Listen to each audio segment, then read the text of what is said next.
যখন তুমি বিচার করবে, বিশ্বনবীকে উদ্দেশ্য করে অ্যাড্রেস করে বললেন, নবী হে, ইহুদিরা কোনো বিষয়ে মীমাংসার জন্য যদি আপনার দরবারে আসে, যদি বিচার করতে হয়, খবরদার অবিচার করবেন না। ফয়সালা যেটা করবেন কিসতের সাথে করবেন, ন্যায় পরায়ণতার সাথে করবেন, কারণ ইন্নাল্লাহা ইউহিব্বুল মুকসিতিন, নিশ্চয় আল্লাহ রাব্বুল ইজ্জাত ন্যায় পরায়ণশীলদেরকে বড্ড ভালোবাসেন। সুবহানাল্লাহ বলেন। ওই মিশরের গভর্নর আমর ইবনুল আস রাদিয়াল্লাহু তাআলা আনহুকে ডাকলেন, তার ছেলেকেও ডাকলেন, সবাই বসে রইল। আমর ইবনুল আস রাদিয়াল্লাহু তাআলা আনহু মাথা নিচু করে বসে আছেন, লজ্জায় কাচুমাচু। হায় হায়, আজকে আমার ছেলের কারণে আমিরুল মুমিনিন খলিফাতুল মুসলিমিন ওমরে ফারুকের কাছে আমি জনসম্মুখে লজ্জিত হচ্ছি। সাইয়েদনা ওমরে ফারুক বললেন, এই নাও লাঠি, গভর্নরের ছেলে তোমার মাথার মধ্যে যতগুলো বাড়ি মেরেছে, আজকে জনসম্মুখে তুমি অতগুলা বাড়ি মারো। অনেক বড় হাজী সাহেব, বিশাল লম্বা দাড়ি, ছেলেরে সব দিয়ে দিছে, মেয়েরে কিছু দেয় নাই, মেয়ের হক আদায় করে নাই। আছে না নাই? এই হাজী সাহেবেরা, এই আল্লাহওয়ালারা কিয়ামতের ময়দানে আটকে যাবে। এজন্য আমাদের বাঁচার জন্য হলেও এই পাপ থামাতে হবে, এই শয়তানের অট্টহাসি থামাতে হবে, অন্যায় অপরাধ সমাজ থেকে আমাদের থামাতে হবে, কারণ আযাব আসলে ওরাও মরবে, আমরাও মরব। শুরুতে আমাদের নিয়তটাকে খালেস করে নেওয়া দরকার। এই যে গ্যাদারিং, এই যে হিউজ শোডাউন, এগুলো যদি আমাদের নিজেদেরকে পরিবর্তন না করে, তাহলে এতে কোনো লাভ নাই। জোরে বলেন ঠিক কিনা? এই প্রোগ্রাম যদি আমাদের জীবনকে পরিবর্তন করে, আমাদের চিন্তার ডিএনএ-কে চেঞ্জ করে দেয়, তাহলেই চট্টগ্রামের প্যারেড ময়দান সার্থক। আসুন আমরা চিন্তাকে খালেস করে নেই। আমরা সবাই নিয়ত করি যে যতটুকু কথা আমরা কোরআনের আলোকে শুনবো, আমলের নিয়তে শুনবো ইনশাআল্লাহ। বলেন সবাই। সেটা হচ্ছে সূরাতু আন-নাহলের 90 নম্বর আয়াত নিয়ে কিছু কথা আমরা উপস্থাপন করবার চেষ্টা করব ইনশাআল্লাহ। আমার খুতবার শুরুতেই আপনারা মোটামুটি আন্দাজ করে ফেলেছেন যে আমি কি নিয়ে আলোচনা করব, কারণ যে আয়াতটি আমি তেলাওয়াত করেছি, এই আয়াতটি প্রায়শই এই ভূখণ্ডে, এই বাংলাদেশে জুমার দিনে খতিব সাহেবরা দ্বিতীয় খুতবা শেষের দিকে পড়ে না? কি কমন পড়ছে?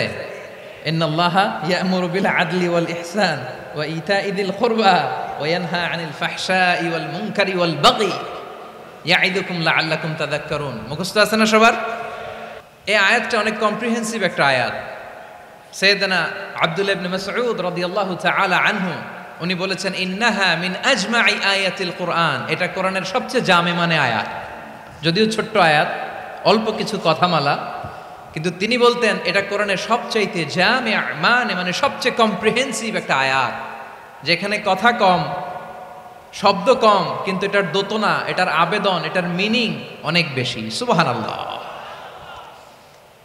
এই আয়াতে আল্লাহ তাআলা বেসিক্যালি আমাদেরকে 3টা বিষয়ে আদেশ করেছেন আর 3টা বিষয়ে বারণ করেছেন, মানে নিষেধ করেছেন।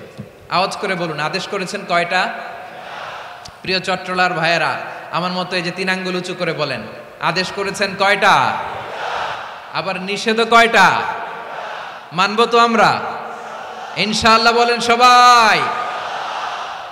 3 do's and 3 don'ts, do's and don'ts, 3টা আদেশ, 3টা নিষেধ।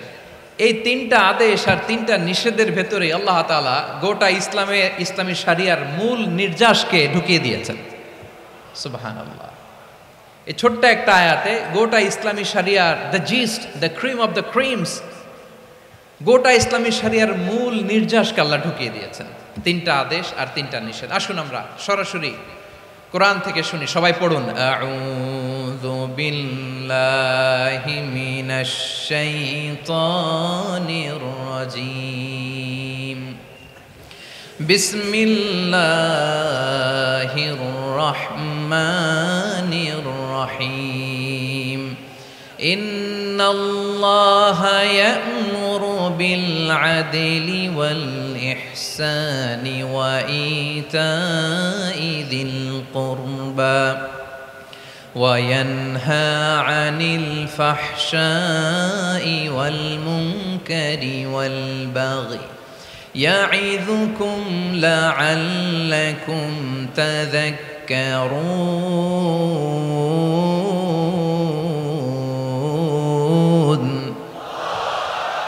আল্লাহ তাআলা ইরশাদ করছেন, ইন্নাল্লাহা ইয়া'মুরু বিল আদলি ওয়াল ইহসান, নিশ্চয় আল্লাহ তাআলা তোমাদেরকে ন্যায় বিচারের আদেশ দেন, সদাচরণের আদেশ দেন, নিকটাত্মীয়দেরকে দানের আদেশ দেন। আদেশ কয়টা? আওয়াজ করে সবাই বলুন তো কয়টা? নিশ্চয় আল্লাহ তাআলা তোমাদেরকে ন্যায় বিচারের আদেশ দেন, সদাচরণের আদেশ দেন, তিনি তোমাদের নিকটাত্মীয়দেরকে দানের আদেশ দেন, আর তিনি তোমাদেরকে অশ্লীলতা থেকে নিষেধ করেন, মন্দ কাজ থেকে নিষেধ করেন, অবাধ্যতা সীমা লঙ্ঘন থেকে নিষেধ করেন। তিনি তোমাদেরকে উপদেশ দেন যাতে তোমরা শিক্ষা গ্রহণ করো। সুবহানাল্লাহ। উপদেশ দিচ্ছে স্বয়ং কে? তিনটা জিনিসের আদেশ। ইয়া'মুরু বিল আদল, সুবিচার ন্যায় বিচারের আদেশ তিনি দেন। ইহসানের আদেশ দেন, যাতে আমরা ইহসান করি, একে অপরের প্রতি সুবিচার করি, মহানুভবতা দেখাই, অনুগ্রহ দেখাই, আর নিকট আত্মীয়দেরকে যেন আমরা দান করি। এই তিনটা আদেশ তিনি দিয়েছেন। আর কোন তিনটা জিনিস থেকে তিনি বারণ করেছেন? অশ্লীলতা, ফাহশা, মুনকার, মানে সব মন্দ আর অসৎ কাজ, এগুলো থেকে তিনি আমাদেরকে বারণ করেন। ওয়াল বাগি, অবাধ্যতা, সীমা লঙ্ঘন, এই তিনটা কাজ থেকে তিনি আমাদেরকে বারণ করেন। তিনি আমাদেরকে উপদেশ দেন, স্বয়ং আল্লাহ তাআলা আমাদেরকে উপদেশ দেন যাতে করে আমরা শিক্ষা গ্রহণ করি। সুবহানাল্লাহ পড়ে। তাহলে আসুন আমরা ধরে ধরে একটা একটা করে সামনের দিকে আগাই। আল্লাহ তাআলা প্রথমে আমাদেরকে আদেশ দিয়েছেন আদালের। ইন্নাল্লাহা ইয়া'মুরু বিল আদল, আওয়াজ করে বলুন আল আদাল। সবাই পড়ুন আল আদাল। আমরা উর্দু জানি, হিন্দি জানি, অনেকে ইংরেজিও জানি, কিন্তু আরবি শব্দগুলো আমাদের মুখ দিয়ে বেরোতে চায় না। আওয়াজ করে বলুন আল আদাল। মাশাআল্লাহ। ইন্নাল্লাহা ইয়া'মুরু বিল আদল, আল্লাহ তাআলা আমাদেরকে আদলের আদেশ দেন। আদল অনেকে না বুঝলেও আদালত শব্দটা বুঝবেন। আদালত, আদালত, আদালত বুঝেন না? যেখানে বিচার কার্যের ফয়সালা করা হয়, কোর্ট কাচারি আদালত, এটা তো ভেরি কমন। এটা শুনছেন না সবাই? আদালত, যেখানে ন্যায় বিচার হবে, সুশাসন হবে। কিন্তু ভাগ্যের কি নির্মম পরিহাস, ওখান থেকে মিথ্যা সাক্ষী দিয়ে মনমতো রায় দিয়ে দেয়া হয়। এগুলোর পরিবর্তন হওয়ার দরকার আছে না নাই? প্রিয় ভাইয়েরা, আদালত, আল আদল, ইংরেজিতে বলে জাস্টিস, ন্যায় বিচার, সুবিচার, সুশাসন, জাস্টিস, আল আদল, সব জায়গায় এই জাস্টিস থাকা দরকার। Justice should be prevailed in the society. The mission of all prophet was to uphold the justice. সব নবীর মিশন ছিল এই জাস্টিসকে, আদালকে, সুশাসন আর সুবিচারকে নিশ্চিত করা। পড়েন সুবহানাল্লাহ। And the core message of every divine scripture was to uphold justice. পৃথিবীর সব আসমানি কিতাবের মূল শিক্ষা ছিল এই জাস্টিসকে সমাজে এনশিওর করা, সুবিচার, সুশাসনকে এনশিওর করা। তাহলে প্রিয় ভাইরা, আমরা বুঝতে পারলাম আল আদল শব্দের মানে হচ্ছে ইনসাফ বা সুবিচার বা ন্যায় বিচার। এটা হচ্ছে একটা general meaning, very general meaning.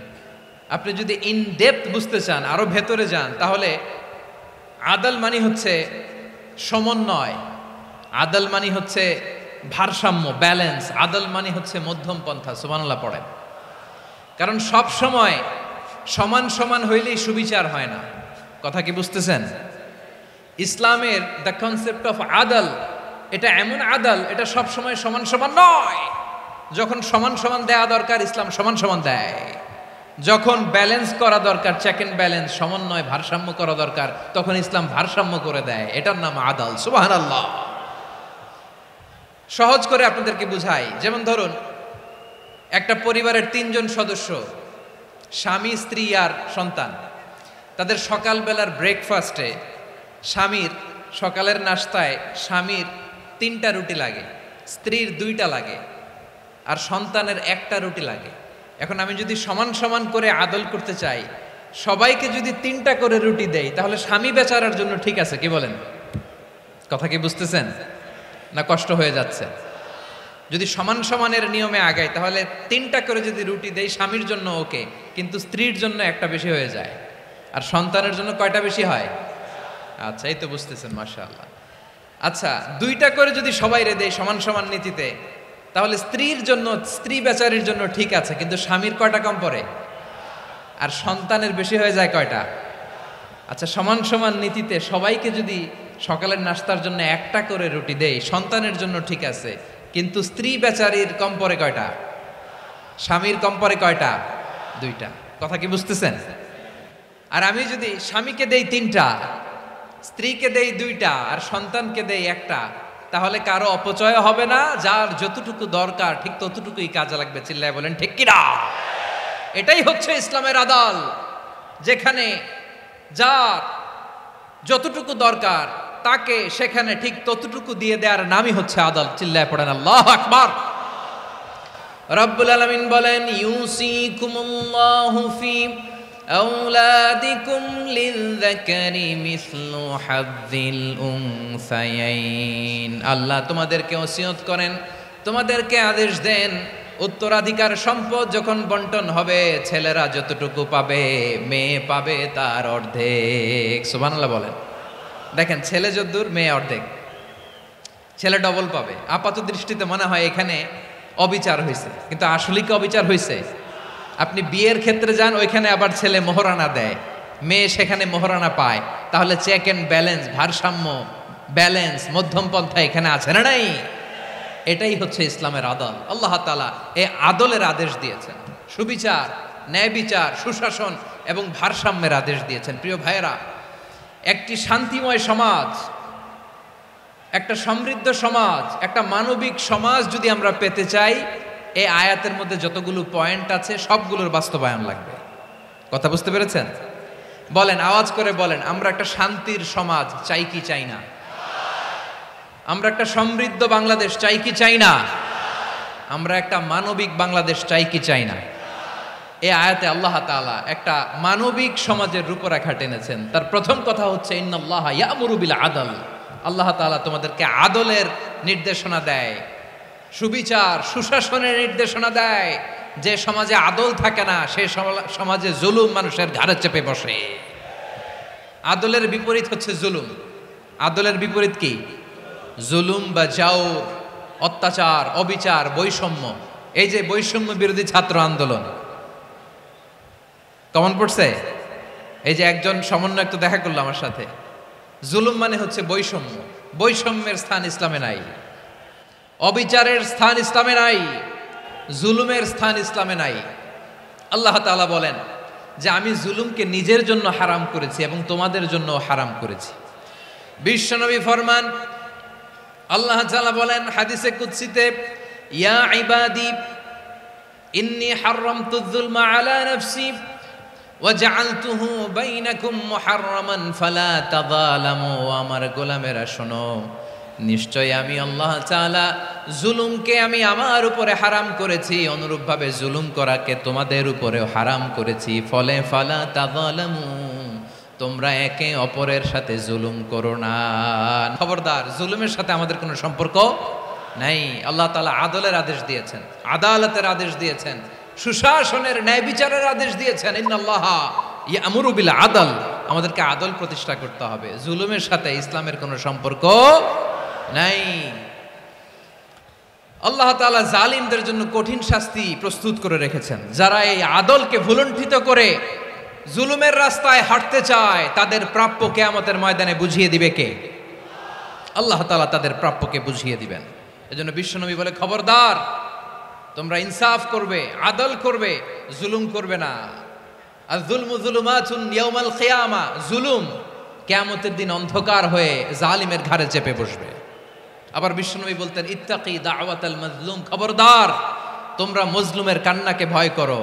ফাইন্নাহু লাইসা বাইনাহু ওয়া বাইনাল্লাহি হিজাব, কেননা মজলুমের কান্নার মাঝে আর আল্লাহর আরশের মাঝে কোনো পর্দা থাকে না। বিশ্বাস হয়? এই কথা বিশ্বাস হয়? এর জলজ্যান্ত প্রমাণ তো আমরা নিজেরাই দেখলাম। হ্যাঁ, মজলুমের কান্না ফুলে ফেপে মহিরুহ হয়ে, পাহাড়ের মতো হয়ে, বিস্ফোরিত হয়ে জালিমের মসনদকে ছারখার করে দিয়েছে। এর প্রমাণ তো আমরা নিজেরাই তো দেখলাম। জালিমের পরিণতি কি হয় আমরা জীবদ্দশাই তো দেখলাম। এমনও কোনো জুলুম নাই যে হয় নাই, ঠিক কিনা বলেন? আহারে জুলুম, আহারে জুলুম। রিসেন্টলি আয়না ঘরের কিছু ছবি প্রকাশিত হয়েছে সোশ্যাল মিডিয়ায়, দেখেছেন আপনারা? হ্যাঁ, ছোট্ট একটা জায়গা, স্বাধীন মানুষকে প্রাণীর মতো পাখির মতো খাঁচায় বন্দি করে রেখেছে। কখন দিন কখন রাত কিচ্ছু জানে না, কখন দিন কখন রাত কিছু জানে না, বছরের পর বছর কেটে গিয়েছে।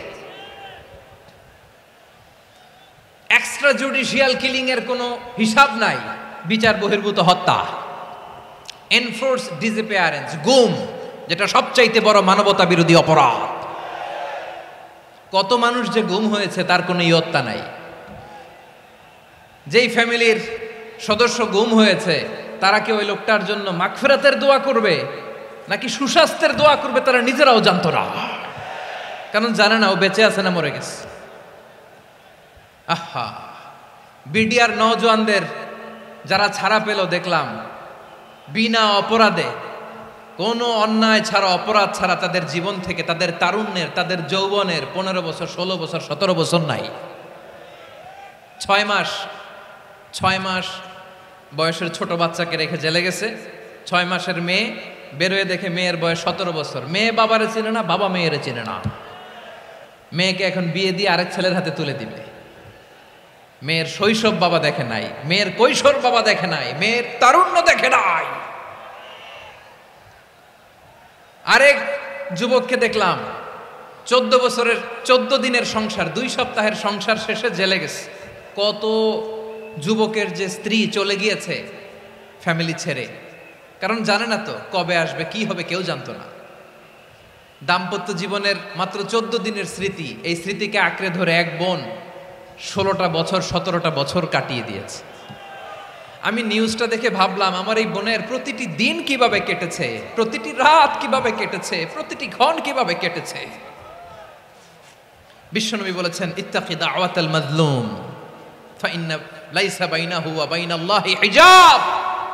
মাজলুমের কান্নাকে ভয় করো, কারণ মাজলুমের কান্না আর আল্লাহর মাঝে কোনো পর্দা থাকে না। আমরা আর এরকম কোন জুলুম বাংলাদেশে দেখতে চাই না, জোরে বলেন ঠিক কিনা? আর কেউ নতুন করে জালিম হোক আপনারা চান? আবার নতুন করে কেউ ফ্যাসিস্ট হোক আপনারা চান? এক দল আরেক দলকে নিশ্চিহ্ন করার রাজনীতিতে মেতে উঠুক এটা আপনারা চান? আমরা বাংলাদেশকে আদল দিয়ে সাজাতে চাই।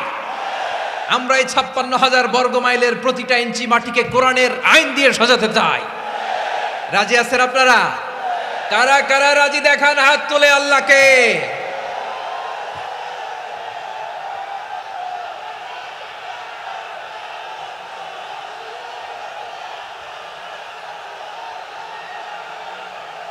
আমার প্রিয় বীর চট্টলার তৌহিদি মুসলমান, আমরা আর নতুন করে কেউ জালিম হোক এটা চাই না, নতুন করে আবার কেউ ফ্যাসিস্ট হোক আমরা চাই না, এক দল আরেক দলকে নিশ্চিহ্ন করার রাজনীতি করুক আমরা চাই না। আমরা সুশাসনের বাংলাদেশ চাই, আমরা মানবিক বাংলাদেশ চাই, আমরা একটা সমৃদ্ধ বাংলাদেশ চাই, আমরা বিশ্বের বুকে সম্মান নিয়ে মাথা উঁচু করে দাঁড়াতে চাই, ঠিক কিনা বলেন? আল্লাহ বললেন, এটা যদি তোমরা চাও, একটা সমৃদ্ধ সমাজ যদি বিনির্মাণ করতে চাও, মানবিক সমাজ যদি বিনির্মাণ করতে চাও, আমি তোমাদেরকে সেজন্য প্রথমে আদালতের নির্দেশ দিলাম। ইন্নাল্লাহা ইয়া'মুরু বিল আদল, নিশ্চয় আল্লাহ তাআলা তোমাদেরকে ন্যায় বিচার সুশাসন এটার আদেশ দেন। সুবহানাল্লাহ। আদাল, ন্যায় বিচারের আদেশ আল্লাহ তাআলা কোরআনের বিভিন্ন আয়াতে দিয়েছেন। আল্লাহ তাআলা বলছেন, ইন্নাল্লাহা ইয়া'মুরুকুম আন তুআদ্দুল আমানাতি ইলা আহলিহা ওয়া ইযা হাকামতুম বাইনান নাসি আন তাহকুমু বিল আদল ইন্নাল্লাহা নি'ম্মা ইয়া'iযুকুম বিহি ইন্নাল্লাহা কানা সামিআন বাসীরা। আল্লাহ আদেশ দিচ্ছেন, যে ব্যক্তি আমানতের হকদার তার হাতে তোমরা আমানত পৌঁছে দাও, আর যখন তোমরা বিচার কার্য করবে, বিচার ফয়সালা করবে, আদালতের সাথে করো। সুবহানাল্লাহ বলেন। ওয়া ইযা হাকামতুম বাইনান নাসি আন তাহকুমু বিল আদল, আদালতের সাথে করবা। আল্লাহ তাআলা বলেন, যারা জাজ হবে, বিচারক হবে, তাদের যদি বাদী বিবাদীর কারো সাথে শত্রুতা থাকে, কারো সাথে যদি কোনো ধরনের রেষারেষি থাকে, আল্লাহ বলেন বিচার কার্য করতে যে ওই শত্রুতা রেষারেষির কারণে আদালতের বাইরে যে অবিচার করে বিচার করো না। ওয়ালা ইয়াজরিমান্নাকুম শানাআনু কওমিন আলা আল্লা তা'দিলু ই'দিলু হুয়া আকরাবু লিত্তাকওয়া ওয়াত্তাকুল্লাহা ইন্নাল্লাহা খাবীরুম বিমা তা'মালুন। খবরদার কোন জাতির প্রতি, কোন গোষ্ঠীর প্রতি, কোন গোত্রের প্রতি আক্রোশ যেন তোমাদেরকে ন্যায় বিচার থেকে দূরে সরিয়ে না দেয়, বরং আমি আল্লাহর আদেশ হলো ই'দিলু, তোমরা আদল করো, ন্যায় বিচার করো, সুবিচার করো, সুশাসন প্রতিষ্ঠা করো। হুয়া আকরাবু লিত্তাকওয়া, এটাই তাকওয়ার সবচেয়ে কাছাকাছি। সুবহানাল্লাহ বলেন। কোরআনের বিভিন্ন আয়াতে আল্লাহ তাআলা স্পেসিফিকলি ধরে ধরে বিচার করার সময় আমরা যেন আদল করি সেটা বলেছেন। কোরআনের কোন কোন জায়গায় আল্লাহ তাআলা এই আল আদল শব্দটা ব্যবহার করেছেন। আবার একই জিনিস ইনসাফ, সুবিচার, সুশাসন, ন্যায় বিচার, ন্যায়পরায়ণতা বুঝাতে আল্লাহ তাআলা কখনো কখনো আল কিসত শব্দটা ব্যবহার করেছেন। আওয়াজ করে সবাই বলুন আল কিসত। প্রিয় ভাইরা, সবাই আওয়াজ করে আমার সাথে সাথে বলুন আল কিসত। আল্লাহ তাআলা বলেন, ওয়া ইন হাকামতা ফাহকুম বাইনাহুম বিল কিসতি ইন্নাল্লাহা ইউহিব্বুল মুকসিতিন। যখন তুমি বিচার করবে, বিশ্বনবীকে উদ্দেশ্য করে অ্যাড্রেস করে বললেন, নবী হে, ইহুদিরা কোনো বিষয়ে মীমাংসার জন্য যদি আপনার দরবারে আসে, যদি বিচার করতে হয়, খবরদার অবিচার করবেন না। ফয়সালা যেটা করবেন কিসতের সাথে করবেন, ন্যায় পরায়ণতার সাথে করবেন, কারণ ইন্নাল্লাহা ইউহিব্বুল মুকসিতিন, নিশ্চয় আল্লাহ রাব্বুল ইজ্জাত ন্যায় পরায়ণশীলদেরকে বড্ড ভালোবাসেন। সুবহানাল্লাহ বলেন। ন্যায় পরায়ণ লোকদেরকে আল্লাহ তাআলা বড্ড ভালোবাসেন। অন্য আয়াতে আল্লাহ তাআলা বলছেন, وَنَضَعُ الْمَوَازِينَ الْقِسْطَ لِيَوْمِ الْقِيَامَةِ فَلَا تُظْلَمُ نَفْسٌ شَيْئًا। আমি কিয়ামতের দিন ন্যায়পরায়ণতার মানদণ্ড স্থাপন করব, যেটাকে আমরা মিজানের পাল্লা বলি। আল্লাহ বলেন ন্যায় বিচারের মানদণ্ড কিয়ামতের ময়দানে আমি আল্লাহ স্থাপন করব। সেদিন কারো প্রতি বিন্দু পরিমাণ, এক চুল পরিমাণ অবিচার করা হবে না, কোনো অবিচার করা হবে না। সেদিন সুশাসন হবে, সুবিচার হবে, ন্যায় পরায়ণতার সাথে বিচার হবে। আওয়াজ করে পড়েন আল্লাহু আকবার। তাহলে প্রিয় ভাইরা, যে তিনটি বিষয়ে আল্লাহ তাআলা আমাদেরকে আদেশ দিয়েছেন, তার প্রথমটা হচ্ছে আদালত, ইনসাফ, সুবিচার, ন্যায় বিচার। এটা আমরা চাই কি চাই না? বিশ্বনবী ন্যায় বিচার, ন্যায়পরায়ণতা, সুশাসন প্রতিষ্ঠিত করেন কি করেন নাই? আপনারা বিশ্বনবীর সিরাত যারা পড়েছেন, আপনি দেখবেন বিশ্বনবীর সিরাতের পরতে পরতে, বাঁকে বাঁকে, সিরাতের বাঁকে বাঁকে এই আদালতের নমুনা মেলে। সুবহানাল্লাহ বলেন। ছোট্ট একটা নমুনা রাসূল সাল্লাল্লাহু আলাইহি ওয়াসাল্লামের আসসিরা আল আতরা থেকে ছোট্ট একটা নমুনা আপনাদের খেদমতে এখানে উপস্থাপন করি। বিশ্বনবী সাল্লাল্লাহু আলাইহি ওয়াসাল্লাম মক্কা বিজয় করলেন ৮ম হিজরিতে। মক্কা বিজয় শেষের দিনই কয়েক সপ্তাহ মক্কাতে অবস্থান করলেন। ইন দ্য মিন টাইম মক্কার একটা ভেরি প্রেস্টিজিয়াস অ্যান্ড ডিগনিফাইড ফ্যামিলির নারী চুরিতে ধরা পড়ল। কিসে ধরা পড়ল? সবাই বলেন কিসে? আমাদের সমাজে আসেনি এটা? আছে? ছোট না বড়? হ্যাঁ, হিসাব করে শেষ করা যায় না। ৩.৫ লাখ কোটি টাকা নাই উন্নয়ন প্রকল্পের নামে। উন্নয়ন প্রকল্পের নামে ৩.৫ লাখ কোটি টাকা নাই। ৩.৫ লাখ কোটি টাকা লিখতে পারবেন আপনি? এক টানে লিখতে পারবেন? বুঝতেছেন কত বড় সংখ্যা? হ্যাঁ, বনু মাখজুমিয়া গোত্রের এক নারী মক্কায় চুরিতে ধরা পড়ল। বলেন তো চুরি করলে বিধান কি? কি কাটতে হবে? চুরির বিধান হলো হাত কেটে দাও। তাও সেটা গোপনে নয়, প্রকাশ্যে জনসম্মুখে হাত কেটে দাও। বনু মাখজুমিয়া গোত্রের নারী যখন চুরিতে ধরা পড়ল, সাহাবারা চিন্তায় পড়ে গেলেন। সবেমাত্র মক্কার লোকেরা কালিমা পড়ে মুসলমান হয়েছে, ইসলামের আইন কানুন তেমন জানে না, ইসলামী শরিয়ার সাথে বেশি পরিচিত নয়। এখন যদি বিশ্বনবী চুরির যেই বিধান এটা যদি কায়েম করে হাত যদি কেটে দেয়, না জানি মক্কার লোকেরা আবার বিগড়ে যায়, না জানি মক্কার লোকেরা আবার মুরতাদ হয়ে যায়, না জানি মক্কার লোকেরা ইসলাম থেকে দূরে সরে যায়। চলো চলো সাহাবীরা মিলে পরামর্শ করলেন, চলো বিশ্বনবীর কাছে যে বলি, ও নবী, শুধু কেবলমাত্র একমাত্র এই নারীর জন্য চুরির হাত কাটার বিধানটা আপনি একটু থামিয়ে দেন। চুরির হাত কাটার যে বিধান এইখানে একটু রহিত করে দেন, বাকিগুলা কইরেন মদিনাতে যে চলবে, কিন্তু মক্কায় এবারের জন্য মাফ করে দেন। কিন্তু কে বলবে? এই যে পরামর্শ, সাজেশন, এটা কে দিবে বিশ্বনবীর কাছে? সাহাবারা চিন্তায় পড়ে গেলেন। আল্লাহর নবীর সামনে দাঁড়িয়ে আল্লাহর দেয়া হুদুদ, আল্লাহর দেয়া বিধান থামিয়ে দেওয়া, মাফ করে দেওয়া, এই কথা বিশ্বনবীর সামনে বলার সাহস তো কেউ রাখে না। কেউ কেউ বলল, বিশ্বনবীর পালক পুত্র যায়েদ বিন হারেসার সন্তান উসামারে বিশ্বনবী নাতির মতো আদর করে, বড্ড বেশি ভালোবাসে উসামারে। এজন্য সাহাবারা উসামাকে বলতো হিব্বু রাসূলিল্লাহ, বিশ্বনবীর ভালোবাসা। কি বলতো? সাহাবীরা বললেন, বিশ্বনবীর ভালোবাসা হিব্বু রাসূলিল্লাহ, উসামারে পাঠাও। উসামারে বিশ্বনবী নাতির মতো স্নেহ করে, মায়া করে, ভালোবাসে।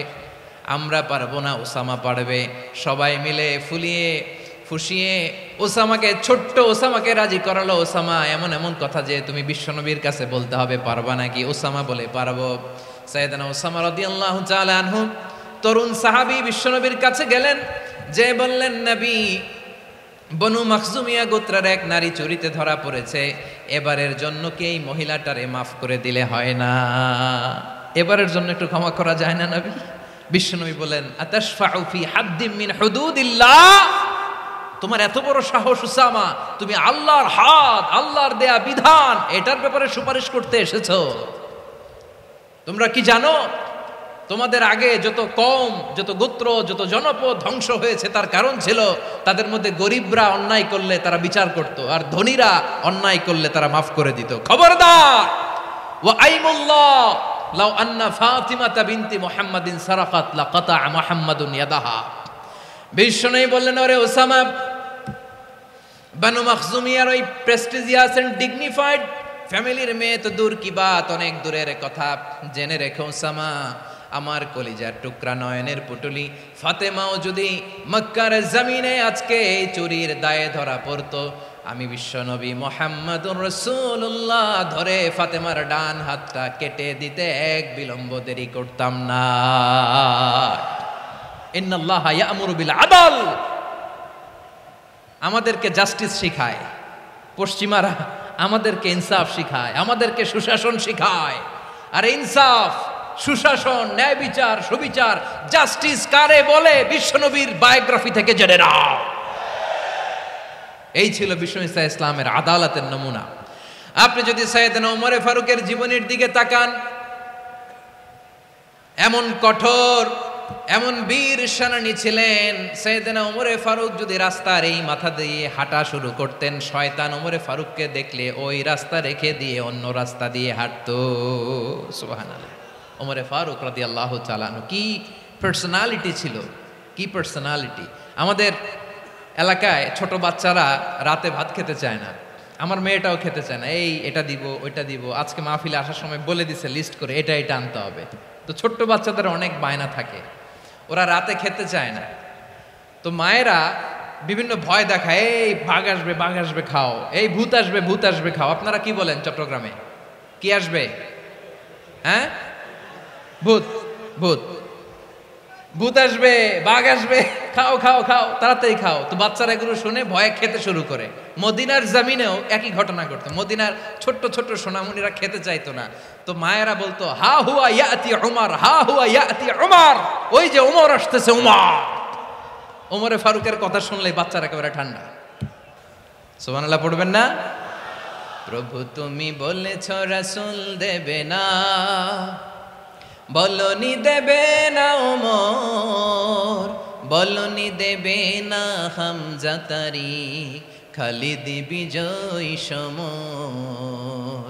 প্রভু তুমি বলেছ রাসূল দেবে না, বলনি দেবে না ওমর, বলনি দেবে না হামজা তারিক, খালিদ বিজয় সমর, প্রভু তুমি বলেছ রাসূল দেবে না। আল্লাহু আকবার। ওমর ফারুক রাদিয়াল্লাহু তাআলা আনহু, ওনার কথা শুনলে গায়ের মধ্যে গুজবাম হয়, গায়ের পশমগুলো দাঁড়িয়ে যায়। সুবহানাল্লাহ বলেন। কি পার্সোনালিটি ছিল, কি ব্যক্তিত্ব ছিল। মুনাফিকরা ওমর ফারুককে জমের মতো ভয় পেতেন। শয়তান, খুদ শয়তান এই রাস্তা দিয়ে আসলে শয়তান অন্য রাস্তা দিয়ে হাঁটতো। ওমর ফারুক রাদিয়াল্লাহু তাআলা আনহুর জীবনে যদি দেখেন, তাহলে সেখানে আপনি আদালতের, ইনসাফের, সুশাসনের, জাস্টিসের নমুনা দেখতে পাবেন। কয়টা শুনবেন? সাইয়েদনা ওমর ফারুকের রাদিয়াল্লাহু তাআলা আনহুর সন্তান আব্দুর রহমান মিশরে মদ খেয়ে মদ্যপ অবস্থায় ধরা পড়েছে। মদ খাওয়ার কারণে, মদ যদি কেউ পান করে আর যদি প্রমাণিত হয়, তার বিচার হলো 80 বেত। আওয়াজ করে বলেন কয় বেত? বাংলাদেশেও তো এই আইন আছে নাকি? বাংলাদেশে আছে? হ্যাঁ, মদ খাইলে 80 বেত, এই আইন বাংলাদেশে চালু হোক। আমরা চাই কি চাই না? চাই সবাই। এজন্যই তো ইসলাম ভাল লাগে না। ইসলামকে ভাল লাগে না। ইসলামকে আউট করে রাখতে পারলেই তো এরকম বড় বড় বোতল খাওয়া যায়। একেবারে সহজ, পানির মতো সহজ, হিসাব একেবারে সহজ। ওমর ফারুক রাদিয়াল্লাহু তাআলা আনহুর ছেলে ভুল করে মদ পান করে ফেলেছিলেন। আব্দুর রহমান, ঘটনা ঘটেছে মিশরে। মিশরের গভর্নর তখন আমর ইবনুল আস রাদিয়াল্লাহু তাআলা আনহু। আব্দুর রহমানের ভাই যে গভর্নরকে বলল, গভর্নর যদি একটু দয়া করেন, খলিফার ছেলে আমার ভাই আব্দুর রহমান মদ্যপ অবস্থায় ধরা পড়েছে, জনসম্মুখে যদি আপনি বেত্রাঘাত করেন আমাদের প্রেস্টিজ থাকে না, যদি 80 বেত আপনি মারেন আমার কোনো কথা নাই, কিন্তু ঘরের ভেতরে মারেন। আব্দুর রহমানের ভাইয়ের সুপারিশ শুনে সাইয়েদনা আমর ইবনুল আস রাদিয়াল্লাহু তাআলা আনহু রাজি হয়ে গেলেন। ঘরের ভেতরে লোকচক্ষুর আড়ালে 80 বেত তিনি মানলেন। কিন্তু ঘটনাক্রমে এই কথা লুকিয়ে লুকিয়ে ঘরের ভেতরে 80 বেত মারার কথা সাইয়েদনা ওমর ফারুক মদিনা থেকে জানতে পারলেন। মদিনা থেকে তিনি ফরমান জারি করলেন, এই বিচার যেমনটি আমর ইবনুল আস আদায় করেছে, এটা প্রকৃতপক্ষে আদায় হয় নাই। আসো সবাই মদিনায় আসো, আমর ইবনুল আস মদিনায় আসো, আব্দুর রহমানও আসো, সবাই আসো, জনসম্মুখে এই বিচার কার্যকর করতে হবে।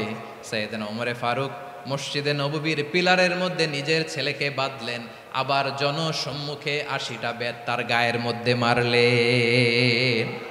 মাজমুয়ে ফাতাওয়া ইবনে তাইমিয়া রাহিমাহুল্লাহ উনি এটা নকল করেছেন। এটা সবচেয়ে বিশুদ্ধ মত। আর অনেক মত আছে, মারা গেছে কবরের উপর, ওগুলো বাদই দিলাম। কেমন খলিফা ছিলেন, কেমন খলিফা! পশ্চিমারা তোমরা জাস্টিস আমাদেরকে শেখাও, ইনসাফ কারে বলে, সুশাসন আমাদেরকে তোমরা শিখাও। ওমর ফারুক রাদিয়াল্লাহু তাআলা আনহু ওই বিচারকে তিনি ধর্তব্য মনে করেন নাই। মদিনাতে এনে আবার জনসম্মুখে আবার 80 বেত মেরেছেন। মিশরে ওমর ফারুক রাদিয়াল্লাহু তাআলা আনহু আমর ইবনুল আসকে গভর্নর করে পাঠালেন। সেখানে আমর ইবনুল আসের ছেলে একটা প্রতিযোগিতায় রানার আপ হয়েছে। এক মিশরি সেখানে চ্যাম্পিয়ন হয়েছে। রানার আপ বুঝতে পেরেছেন তো? রানার আপ সেকেন্ড হয়েছে, এক মিশরি হয়েছে চ্যাম্পিয়ন প্রথম। কিন্তু গভর্নরের ছেলে ও জিততে পারে নাই। ও রাগে ওই মিশরির গায়ের মধ্যে কয়েকটা লাঠি দিয়ে বাড়ি মেরেছে। মিশরি যে মদিনাতে ওমর ফারুকের কাছে বিচার দিলেন, আপনার গভর্নরের ছেলে অন্যায়ভাবে আমার গায়ে হাত তুলেছে। সাইয়েদনা ওমর ফারুক আবার ফরমান জারি করলেন, আসো মদিনাতে আসো। মিশরীকে ডাকলেন। ওই মিশরের গভর্নর আমর ইবনুল আস রাদিয়াল্লাহু তাআলা আনহুকে ডাকলেন, তার ছেলেকেও ডাকলেন। সবাই বসে রইল। আমর ইবনুল আস রাদিয়াল্লাহু তাআলা আনহু মাথা নিচু করে বসে আছেন, লজ্জায় কাচুমাচু। হায় হায়, আজকে আমার ছেলের কারণে আমিরুল মুমিনিন খলিফাতুল মুসলিমিন ওমর ফারুকের কাছে আমি জনসম্মুখে লজ্জিত হচ্ছি। সাইয়েদনা ওমর ফারুক বললেন, এই নাও লাঠি। গভর্নরের ছেলে তোমার মাথার মধ্যে যতগুলো বাড়ি মেরেছে, আজকে জনসম্মুখে তুমি অতগুলা বাড়ি মারো। মিশরি বলে, থাক, আপনি যে ডেকে আনছেন সবার সামনে এটা বলছেন, এতেই আমি খুশি। আল্লাহু আকবার! আপনার মহানুভবতা দেখে আমি খুশি, আর অপমানের দরকার নাই।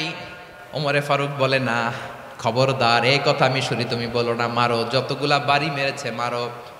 বাধ্য হয়ে মিশরি আমর ইবনুল আসের সামনে ওনার কলিজার টুকরা সন্তানের মাথার মধ্যে বাড়ি মারতে আরম্ভ করলেন। ঠিক যতগুলা বাড়ি গভর্নরের ছেলে আমর ইবনুল আসের ছেলে মিশরির গায়ে মেরেছিল, মাথায় মেরেছিল, মিশরি গুনে গুনে ততটা মারলেন।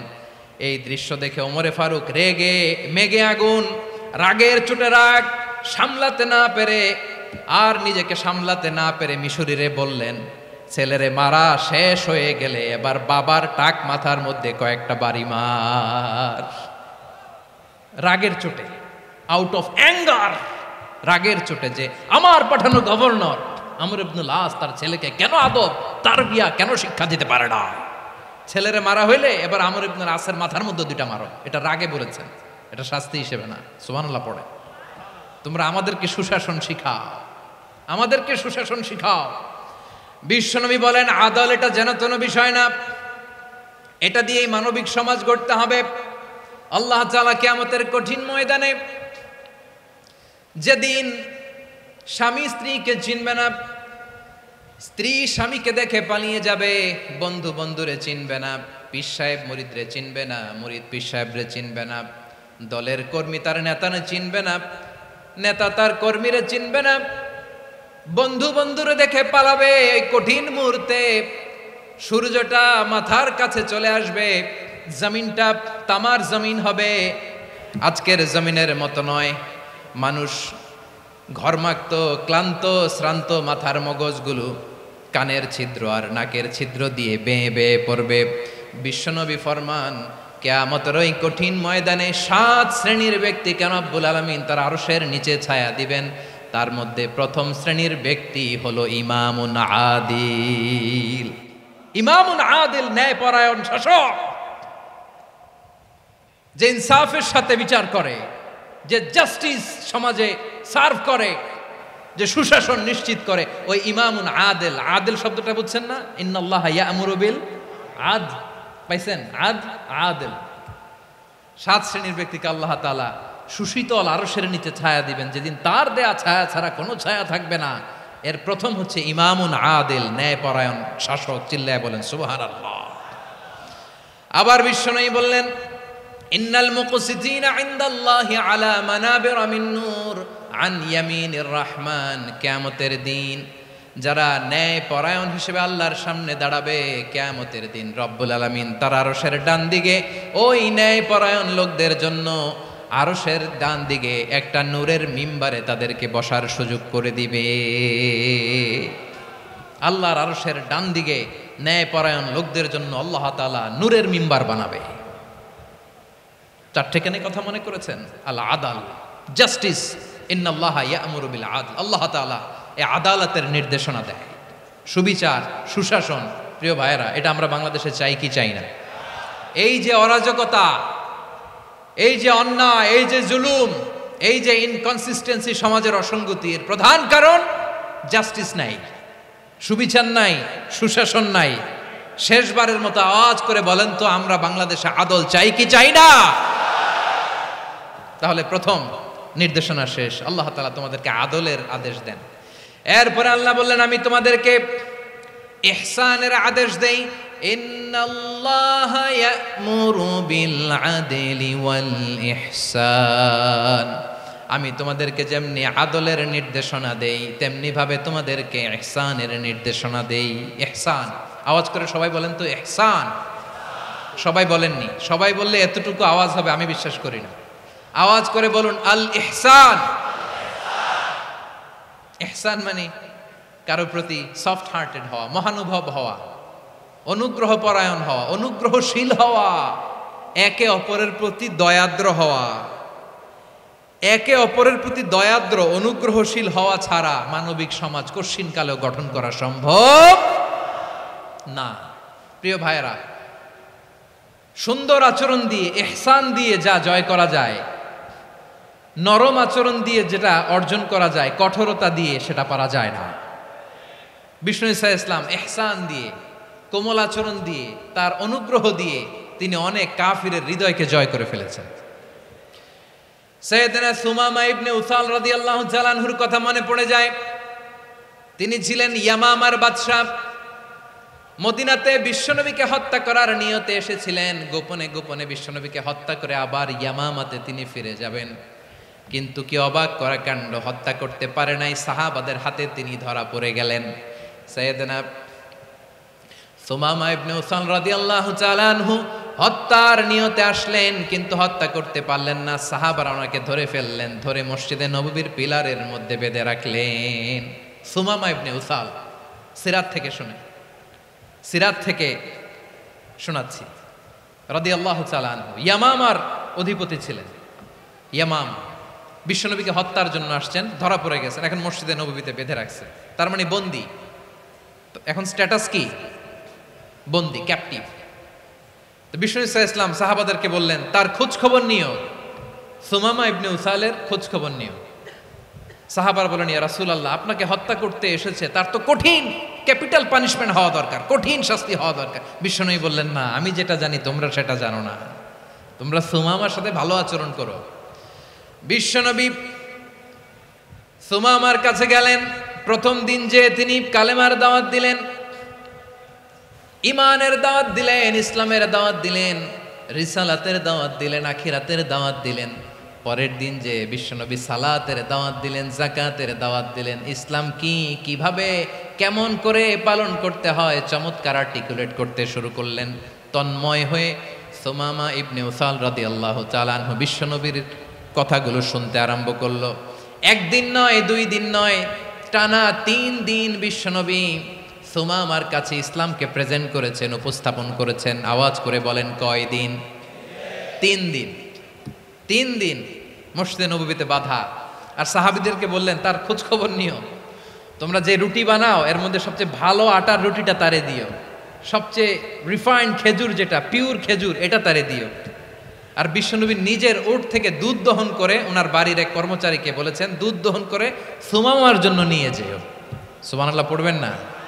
সবাই তো অবাক, ইয়ামামা থেকে আসছে নবীকে হত্যা করতে, বিশ্বনবী দেখে তারে জামাই আদর করে, তাকে মজার মজার খাবার দিও, দুধ দিও, আদর আপ্যায়ন করো। 1 দিন নয়, 2 দিন নয়, টানা 3 দিন বিশ্বনবী এভাবে সুমামার কাছে যেয়ে ইসলামকে প্রেজেন্ট করতে আরম্ভ করলেন, ইসলামকে উপস্থাপন করতে শুরু করলেন। আর তাকে চমৎকার এন্টারটেইনমেন্ট, আপ্যায়ন দিতে আরম্ভ করলেন। টানা 3 দিন যখন ইসলামের দ্য বিউটিজ অফ ইসলাম, ইসলামের সুমহান বাণী সৌন্দর্য উপস্থাপন শেষ, তাকে আপ্যায়ন শেষ, বিশ্বনবী বললেন সাহাবাদেরকে, যাও এবার সুমামার হাতের পায়ের রশি দুটো খুলে দাও। সাহাবারা বললেন, ইয়া রাসূলুল্লাহ, কি বলেন আপনি? ও তো হত্যাকারী, সুযোগ পায় নাই, আপনারে মারতে পারে নাই, ছেড়ে দিলে আবার ও আপনার উপর তলোয়ার নিয়ে ঝাঁপিয়ে পড়বে। নবী, এই সিদ্ধান্ত আপনি নিতে যাবেন না। বিশ্বনবী বললেন, যেটা বলেছি সেটা করো, সুমামার রশিগুলো ছেড়ে দাও, সুমামার হাতে পায়ের রশিগুলো যে তোমরা খুলে দাও। সাহাবারা তর্ক জুড়ে দিলেন, লা ইয়া রাসূলুল্লাহ, এমনটা করবেন না, তো ভয়ঙ্কর ভয়ঙ্কর খুনি, কি জানি কি হয়ে যায়। বিশ্বনবী বললেন, না, তার হাতে পায়ের রশিগুলো খুলে দাও। সাহাবারা বিশ্বনবীর কথা মতো তার হাতে পায়ের রশিগুলো খুলে দিল। সুমামা মুহূর্তের মধ্যে মসজিদে নববী থেকে বের হয়ে ইয়ামামায় ফিরে না যে মসজিদে নববীর পাশে একটা খেজুর বাগান ছিল, সেখানে চলে গেলেন। সেখানে একটা ছোট্ট কুয়া ছিল, কুয়ার পানি দিয়ে তিনি গোসল করলেন। সুবহানাল্লাহ পড়েন। কুয়ার পানি দিয়ে গোসল করে মসজিদে নববীর সামনে এসে বিশ্বনবী এবং সাহাবাদের সামনে দাঁড়িয়ে সাব্বাবা উঁচু করে বললেন, আশহাদু আল্লা ইলাহা ইল্লাল্লাহ ওয়া আশহাদু আন্না মুহাম্মাদান আবদুহু ওয়া রাসূলুহু। আল্লাহু আকবার। আমি সাক্ষ্য দিচ্ছি আল্লাহ ছাড়া কোনো ইলাহ নাই, আর মুহাম্মদ আল্লাহ তাআলার প্রেরিত বান্দা এবং রাসূল। প্রিয় ভাইয়েরা, ইহসান দিয়ে যা জয় করা যায়, কঠোরতা দিয়ে সেটা কঠিনকালেও জয় করা যায় না। আওয়াজ করে বলেন ঠিক কি না? এবার সুমামা দাঁড়িয়ে বলে, ওগো নবী, আমি তো কালিমা পড়ে মুসলমান হয়ে গেলাম, এবার শোনেন, এই মুহূর্তের আগে আপনার চেহারার চাইতে নিকৃষ্ট কোনো চেহারা আমার কাছে ছিল না, কিন্তু শাহাদা পাঠ করার পরে আপনার চেহারার চাইতে উত্তম শ্রেষ্ঠ কোনো চেহারা আমার কাছে আর নাই। ও নবী, আজকের দিনের আগে ইসলাম ধর্মের চেয়ে নিকৃষ্ট অপছন্দনীয় কোনো ধর্ম আমার কাছে ছিল না, কিন্তু এই মুহূর্ত থেকে ইসলামের চেয়ে সেরা শ্রেষ্ঠ পছন্দনীয় কোনো ধর্ম আমার কাছে নাই। নবী গো, আজকের দিনের আগে মদিনার চাইতে অপছন্দনীয় নিকৃষ্ট কোনো শহর আমার কাছে ছিল না, কিন্তু এই মুহূর্তের পর থেকে মদিনার চাইতে কোনো শ্রেষ্ঠ শহর আমার জানা নাই। সে ছিল গমের বড় ডিলার, গম বেচতো। কি বেচতো? তার গম কিনে মক্কার লোকেরা রুটি খাইতো। সে ঘোষণা দিল, আজকে থেকে মক্কাবাসীদের জন্য সব গম আমি হারাম করে দিলাম, মক্কাবাসী এখন না খেয়ে মরে। সুবহানাল্লাহ পড়বেন না? মক্কাবাসী বিশ্বনবীর কাছে আসলেন, এসে বললেন, মুহাম্মদ, আমরা তো তোমার ভাই, তোমার চাচা, তোমার ভাতিজা, তোমার আত্মীয়, তুমি সুমামারে বলো সে যেন আবার গমের সাপ্লাই মক্কার জন্য অনুমতি দিয়ে দেয়। বিশ্বনবীর অনুমতি ক্রমে সুমামা আবার মক্কাতে গম পাঠাতে শুরু করলো। পড়েন সুবহানাল্লাহ। ইহসান, ইহসান দিয়ে আপনি যেটা জয় করতে পারবেন, you can win the heart of your enemies. ইহসান দিয়ে আপনি আপনার শত্রুর হৃদয়কে জয় করতে পারবেন। আওয়াজ করে বলেন ঠিক কি না? এজন্য আল্লাহ বললেন, ওয়া আনফিকু ফি সাবিলিল্লাহি ওয়া লা তুলকু বিআইদিকুম ইলাত তাহলুকা ওয়া আহসিনু ইন্নাল্লাহা ইউহিব্বুল মুহসিনিন। তোমরা আল্লাহর রাস্তায় দান করবে আর নিজেরা নিজেদেরকে ধ্বংসের হাতে ঠেলে দিও না। তোমরা একে অপরের প্রতি ইহসান করবে, কারণ ইহসানকারীদেরকে আল্লাহ বড্ড ভালোবাসেন। সুবহানাল্লাহ পড়েন। আবার সূরা রহমানে আল্লাহ বললেন, হাল জাযাউল ইহসানি ইল্লাল ইহসান ফাবিআইয়ি আলা, সবাই পড়েন, ফাবিআইয়ি আলাই রাব্বিকুমা তুকাযযিবান। ইহসানের প্রতিদান হিসেবে ইহসানি হয়। বিশ্বনবী সুমামার প্রতি যেমন ইহসান করেছেন, সুমামাও ঠিক তেমন ইহসান ফিরিয়ে দিয়েছে। ঠিক কিনা বলেন? তাহলে এক নম্বরে হচ্ছে আদ, ন্যায় বিচার। দুই নম্বরে সবাই বলেন ইহসান, সদাচরণ। ইহসান দুই ধরনের প্রিয় ভাইরা, ইহসান ফিল ইবাদা, ইহসান ফিল মুআমালা। ইহসান ফিল ইবাদা হচ্ছে একাগ্র অনুভবে ইবাদতে ডুব দেওয়া, এর নাম ইবাদতের ইহসান। সুবহানাল্লাহ পড়ে। বিশ্বনবী বলেন ইহসান মানে কি জানো নাকি? হাদিসে জিবরিলে সাইয়েদনা জিবরিল আলাইহিস সালাম বিশ্বনবীকে বললেন, আখবিরনি আনিল ইহসান। নবী আমাদেরকে বলেন ইহসান মানে কি? বিশ্বনবী বললেন, আনতা আবুদাল্লাহা কাআন্নাকা তারাহু ফাইন লাম তাকুন তারাহু ফাইন্নাহু ইয়ারাক। ইহসান মানে হলো এমন ভাবে তুমি আল্লাহর সামনে নিজেকে উজাড় করে ইবাদত করবে, তুমি ভাববে তুমি আল্লাহকে দেখতে পাচ্ছ। আর এটা যদি ভাবা তোমার জন্য কঠিন হয়ে যায়, অন্তত এতটুকু তুমি ভাববা যে আল্লাহ তোমাকে দেখতে পাচ্ছেন। ঠিক কিনা বলেন? ও আমার বীর চট্টলার ভাইয়েরা, কেউ যেটা দেখে না সেটা দেখে কে? এই বিশ্বাস হৃদয়ের মধ্যে আছে? নামাজে যখন দাঁড়ান এই ফিলিংসটা আনা যাবে? হ্যাঁ, এশার সালাত তো এখনো হয় নাই না? এশা পর্যন্ত যে আমরা হায়াত পাবো কোনো গ্যারান্টি আছে? সবাই আওয়াজ করে বলেন, গ্যারান্টি আছে? গ্যারান্টি নাই। এই জন্য বিষ্ণু ইসলাম বলেছে, এমন ভাবে নামাজে দাঁড়াও, ইবাদত করো, মনে করো হতে পারে এটাই আমার জীবনের শেষ নামাজ। পারফর্ম দ্য সালাহ as if this is your last and final prayer. এমন ভাবে সালাতে দাঁড়াও, ভাবো হতে পারে এটাই তোমার জীবনের শেষ নামাজ। এমন ভাবে নামাজে দাঁড়াও, ভাবো এটাই শেষ নামাজ।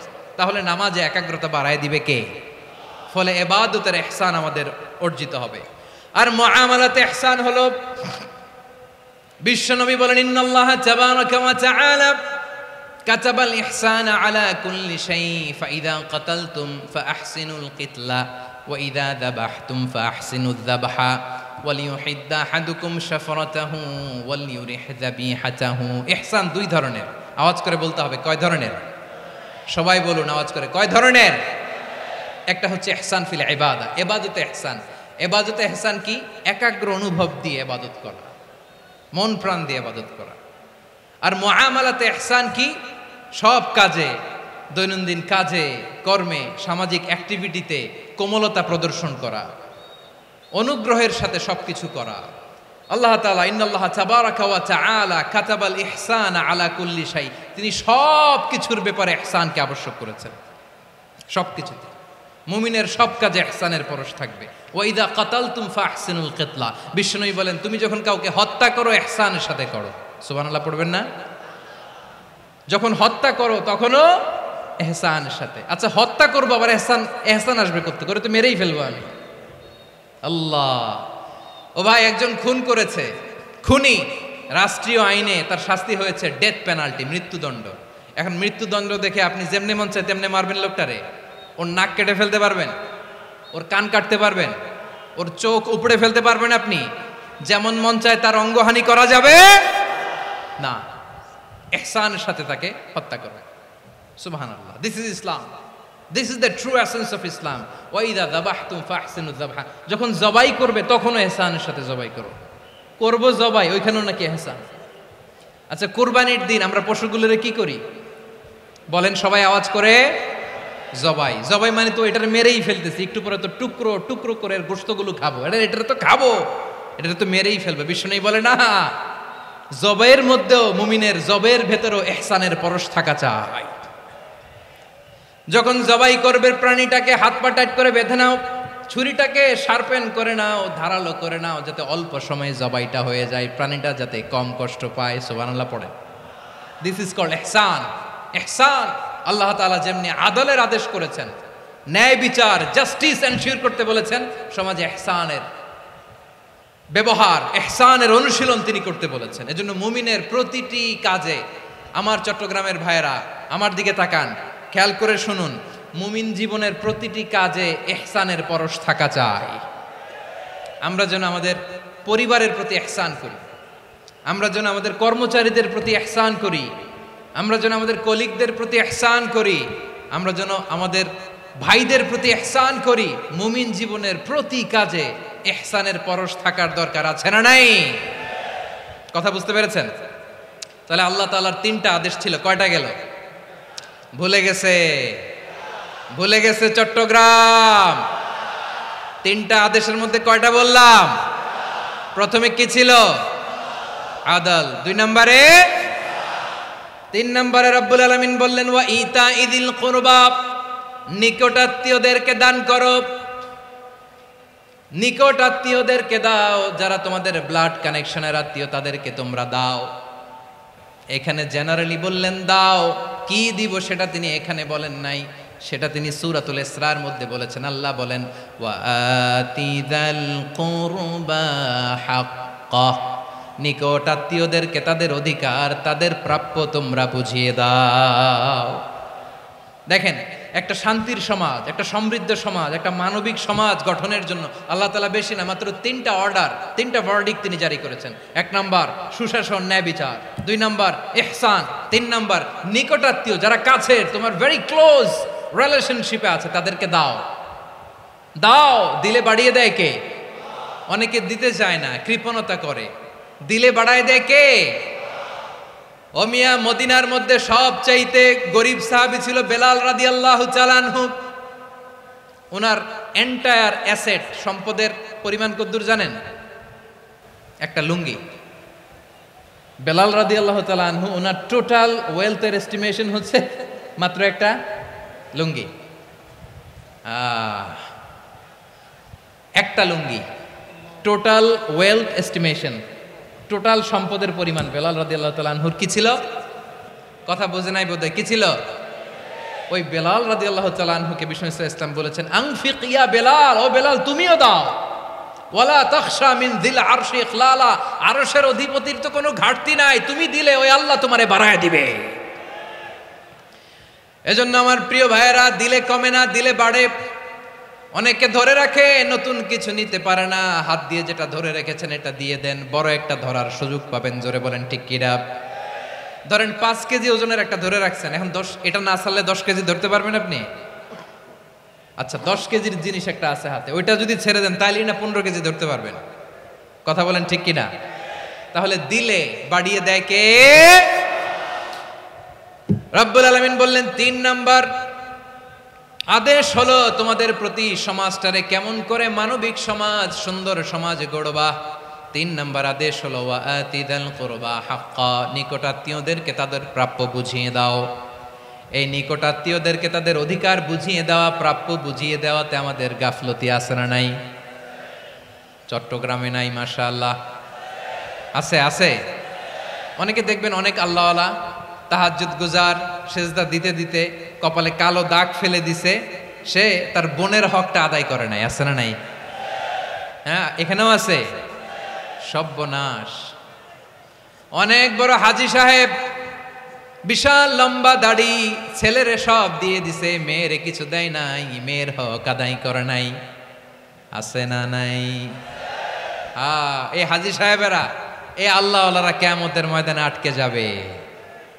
আপনি অন্যের অধিকার নষ্ট করেছেন, তাদের রাইটসকে ভায়োলেট করেছেন। এজন্য আল্লাহ তাআলা বলেন, কারো অধিকার যদি কেউ নষ্ট করে, ওই সমাজটা মানবিক সমাজ কঠিনকালেও হতে পারে না। এজন্য 3 নম্বর আল্লাহ বললেন, ওয়া ইতা ইদিল কুরবা, নিকটাত্মীয়দেরকে দাও। কি দিবা? তাদের অধিকার দিয়ে দাও। বোনের অধিকার বুঝিয়ে দাও, মেয়ের অধিকার বুঝিয়ে দাও, ফুফুর অধিকার বুঝিয়ে দাও। দেখবেন অনেক মায়েরা ছেলের পাতে মুরগির রান দেয়, মেয়ের পাতে দেয় মুরগির ঠ্যাং। এরকম আছে না নাই? ছেলেরা কি দেয়? মুরগির। মেয়ের পাতে কি দেয়? তো মেয়ের কি মুরগির রান খেতে মনে চায় না? মনে চায় না? এমনটা করা যাবে না। নিকটাত্মীয়দেরকে অধিকার দিয়ে দাও, নিকটাত্মীয়ের সাথে সুসম্পর্ক রাখো। আদেশটা কার? এজন্য প্রিয় ভাইয়েরা, জীবনে যদি বারাকা অর্জন করতে চান, নিকটাত্মীয়দের সাথে সুসম্পর্ক রাখতে হবে, তাদের জন্য উপহার পাঠাতে হবে। বিশ্বনবী বলেন, লা ইয়াদখুলুল জান্নাতা কাতে, যে ব্যক্তি আত্মীয়তার সম্পর্ককে ছিন্ন করে দেয়, সে কঠিনকালেও আল্লাহর জান্নাতে ঢুকবে না। আপনি কি এটারে সহজ হাদিস মনে করছেন? এটা সহজ কথা? আপনি ভাবছেন আপনার নামাজ আপনারে বাঁচাতে পারবে, আপনার রোজা বাঁচাতে পারবে, আপনার তাহাজ্জুদ আপনারে বাঁচাতে পারবে? আপনি অধিকার নষ্ট করলে কিছুই আপনারে বাঁচাতে পারবে না। এজন্য নিকট আত্মীয়দেরকে দিতে হবে বেশি বেশি। বিশ্বনবী বলেন, ইন্না সাদাকাতা আলাল মিসকিনি সাদাকা ওয়া আলা যির রাহিমি ইসনাতান সাদাকাতুন ওয়া সিলা। মিসকিনরে দান করলে শুধু দানের সওয়াব হয়, নিকট আত্মীয়কে দান করলে 2টার সওয়াব হয়, সাদাকার সওয়াব হয়, আবার আত্মীয়তার বন্ধন অটুট রাখার সওয়াব হয়ে যায়। আবার বিশ্বনবী বললেন, মান সাররাহু আইয়ুবসাতা লাহু ফি রিজকিহি ওয়া ইউনসা লাহু ফি আসারিহি ফালইয়াসিল রাহিমা। যে ব্যক্তি তার রিজিকের প্রশস্ততা চায় আর হায়াতে বরকত চায়, সে যেন তার আত্মীয়ের সাথে সুসম্পর্ক রাখে। আমার প্রিয় চট্টলার ভাইয়েরা, আমাদের রিজিক বাড়ুক, এটা আমরা চাই কি চাই না? সবাই চান? হ্যাঁ, আমাদের রিজিকে প্রশস্ততা আসুক, চাই কি চাই না? আমাদের হায়াতে বরকত আসুক, আমরা চাই কি চাই না? এই 2টা যদি চান, তাহলে নিকটাত্মীয়দের সাথে সুসম্পর্ক রাখবেন। পারবেন? তাহলে সমাজটারে মানবিক সমাজ বানায় দিবে কে? 3টা আদেশ চলে গেল। কয়টা? আওয়াজ করে বলেন। 1 নম্বরে কি ছিল? 2 নম্বরে, 3 নম্বরে নিকটাত্মীয়দেরকে দান। আপনাদেরকে আরো শোনার আগ্রহ আছে? আপনাদের মনোযোগ আছে না গেছে? কষ্ট হচ্ছে না? আল্লাহ তাআলা 3টা জিনিসের যেমনি আদেশ করেছেন, অনুরূপভাবে 3টা বিষয় তিনি বারণ করেছেন, নিষেধ করেছেন। ওগুলোর কাছেও যাওয়া যাবে। শুনবেন।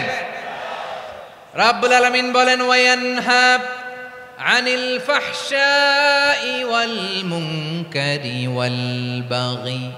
আমি যেমনি 3টি বিষয়ে আদেশ করলাম, অনুরূপভাবে 3টি বিষয়ে বারণ করলাম, নিষেধ করলাম।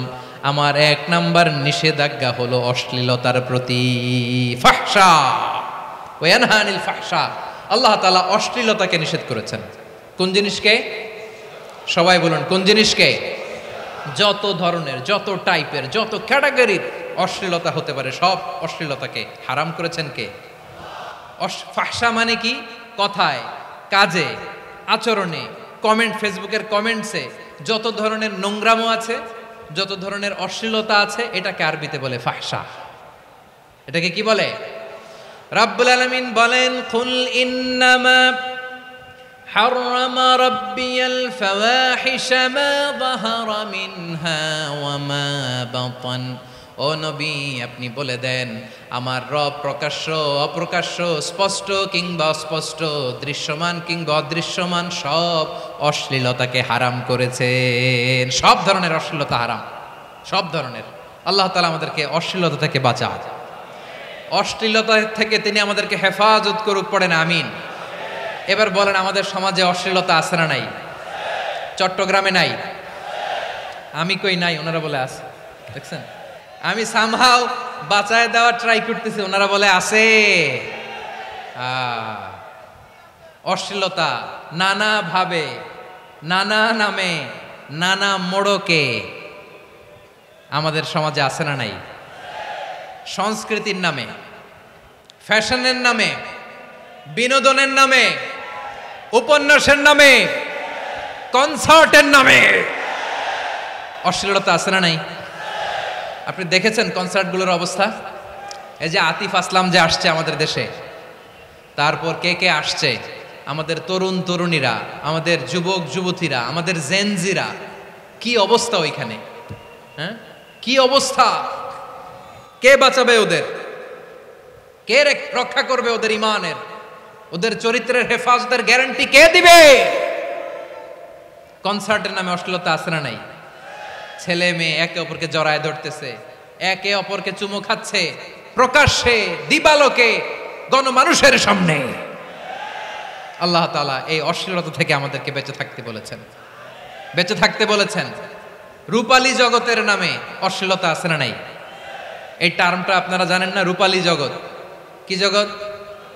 আসলে কি রূপালী জগৎ না অন্ধকার জগৎ? আমার বোনেরা, আপনাদেরকে যে কি বলে তারা বুঝায়, রূপালী জগৎ শুনেই আপনি ভরকে যাবেন না। রূপালী জগতে যে নারী যত বেশি উলঙ্গ, সে নাকি তত বেশি সাহসী। জানেন, বলে এটা একটা সাহসী নারী, খুব সাহসী পদক্ষেপ তার। যত বেশি শরীর থেকে কাপড় নামাতে পারবে, যত বেশি বস্ত্রহীন হয়ে নিজেকে প্রেজেন্ট করতে পারবে, সে নাকি তত বেশি সাহসী। আমার চট্টলার ভাইয়েরা, শয়তানের প্রথম এজেন্ডা ছিল বনি আদমকে বস্ত্রহীন করা।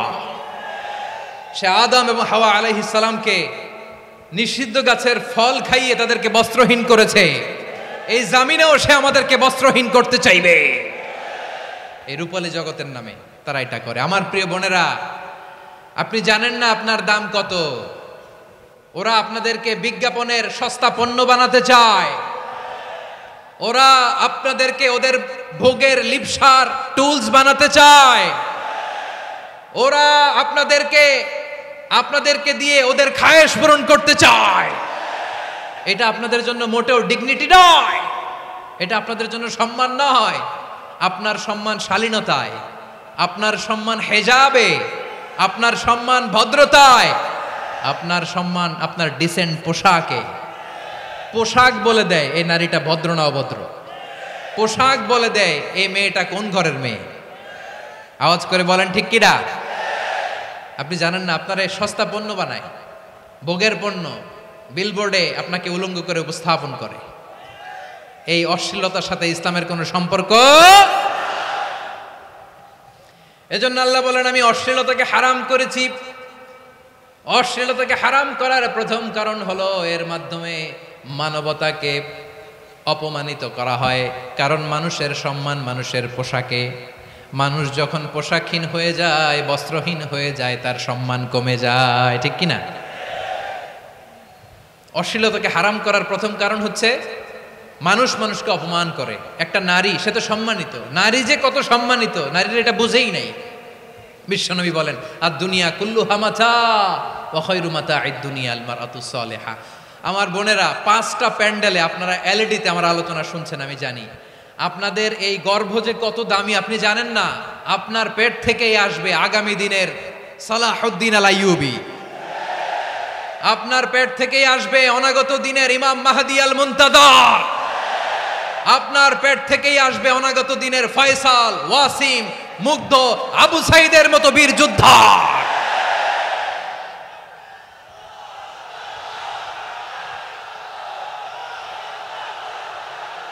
আমার প্রিয় বোনেরা, আমার প্রিয় বোনেরা, বিশ্বনবীর কথার ওজন খেয়াল করেন। আর দুনিয়া কুল্লুহা মাতা ওয়া খায়রু মাতা'আদ দুনিয়া আল মারআতুস সালিহা।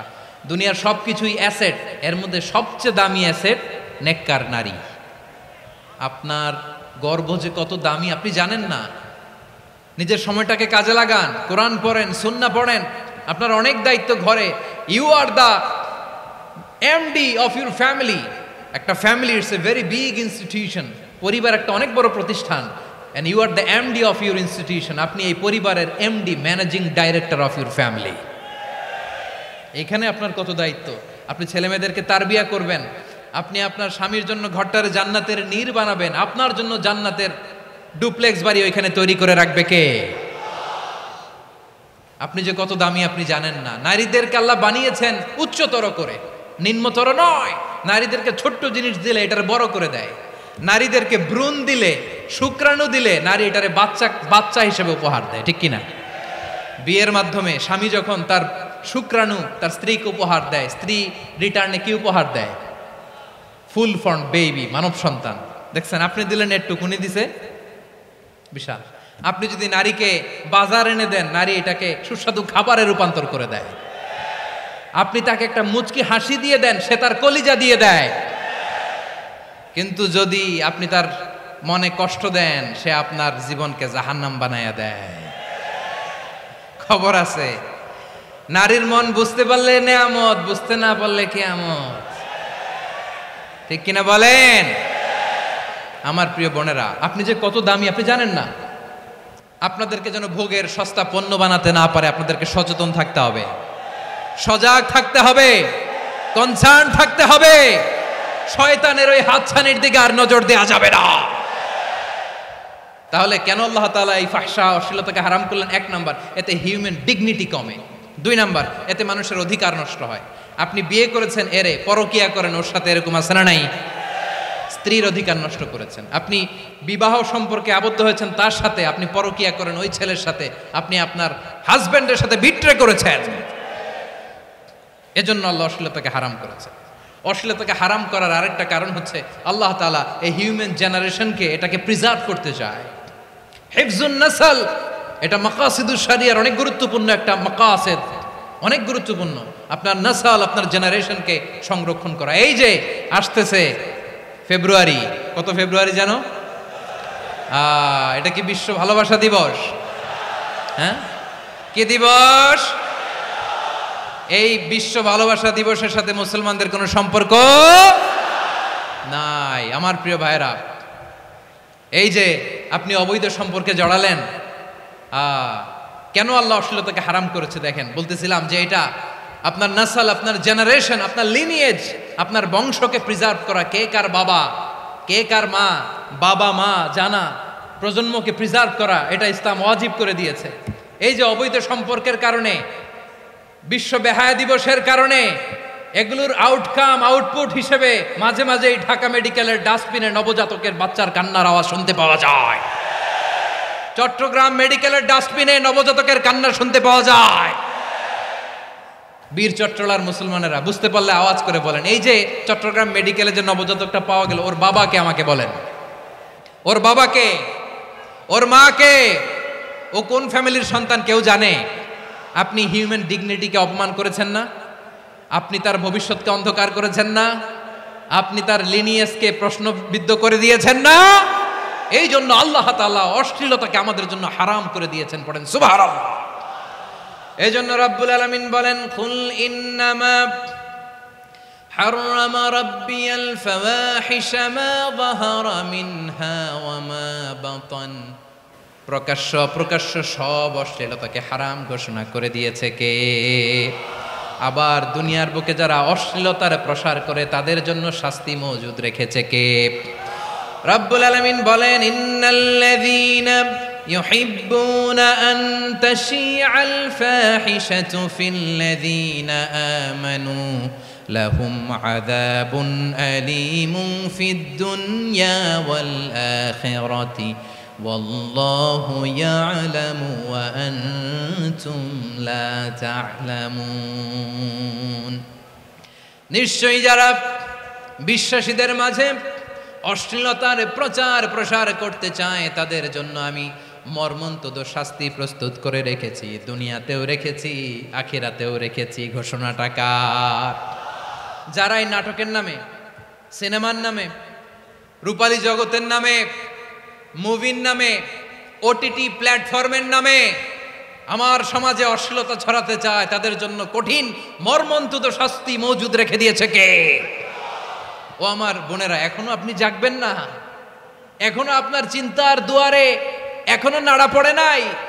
ওরা আপনাকে উলঙ্গ বানাতে চায়, ওরা আপনাকে আইটেম গার্ল বানাতে চায়। এজন্য ইসলাম অশ্লীলতাকে হারাম করেছে। হারাম। ইসলাম বলেছে যোজন যোজন দূরে থাকো, ওরা বলে না কাছে আসো, কাছে আসার গল্প, ক্লোজ আপ ওয়ান, কাছে আসার গল্প আছে না নাই? চট্টগ্রামে তো এগুলো নাই মাশাআল্লাহ। হ্যাঁ, এখানেও আছে ক্লোজ আপ ওয়ান, কাছে আসার গল্প। আল্লাহ বলেন ওয়ালা তাকরাবুজ জিনা, কাছেও এসো না, জিনা থেকে যোজন যোজন কিলো দূরে থাকো, ওরা বলে কাছে আসার গল্প। আমার বীর চট্টলার ভাইয়েরা, কাছে আসতে হলে আমরা কোরআনের কাছে আসব, কাছে আসতে হলে নবীর কাছে আসব, কাছে আসার গল্প হবে আমার রবের কাছে আসার গল্প। চিল্লায় বলো ঠিক কিনা?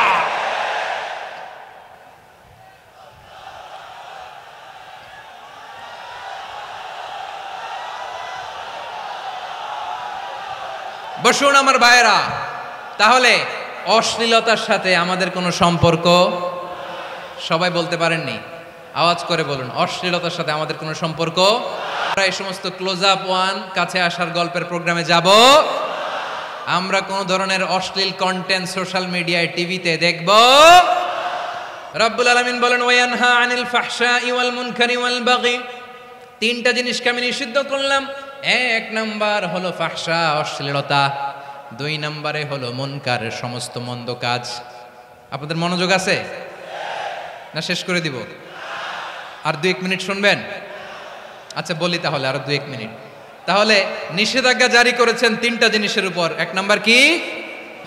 ফাহশা, অশ্লীলতা। দুই নাম্বার মুনকার, মানে হচ্ছে যত মন্দ কাজ, খারাপ কাজ, বাজে কাজ, এটার বলে মুনকার। এটার কি বলে?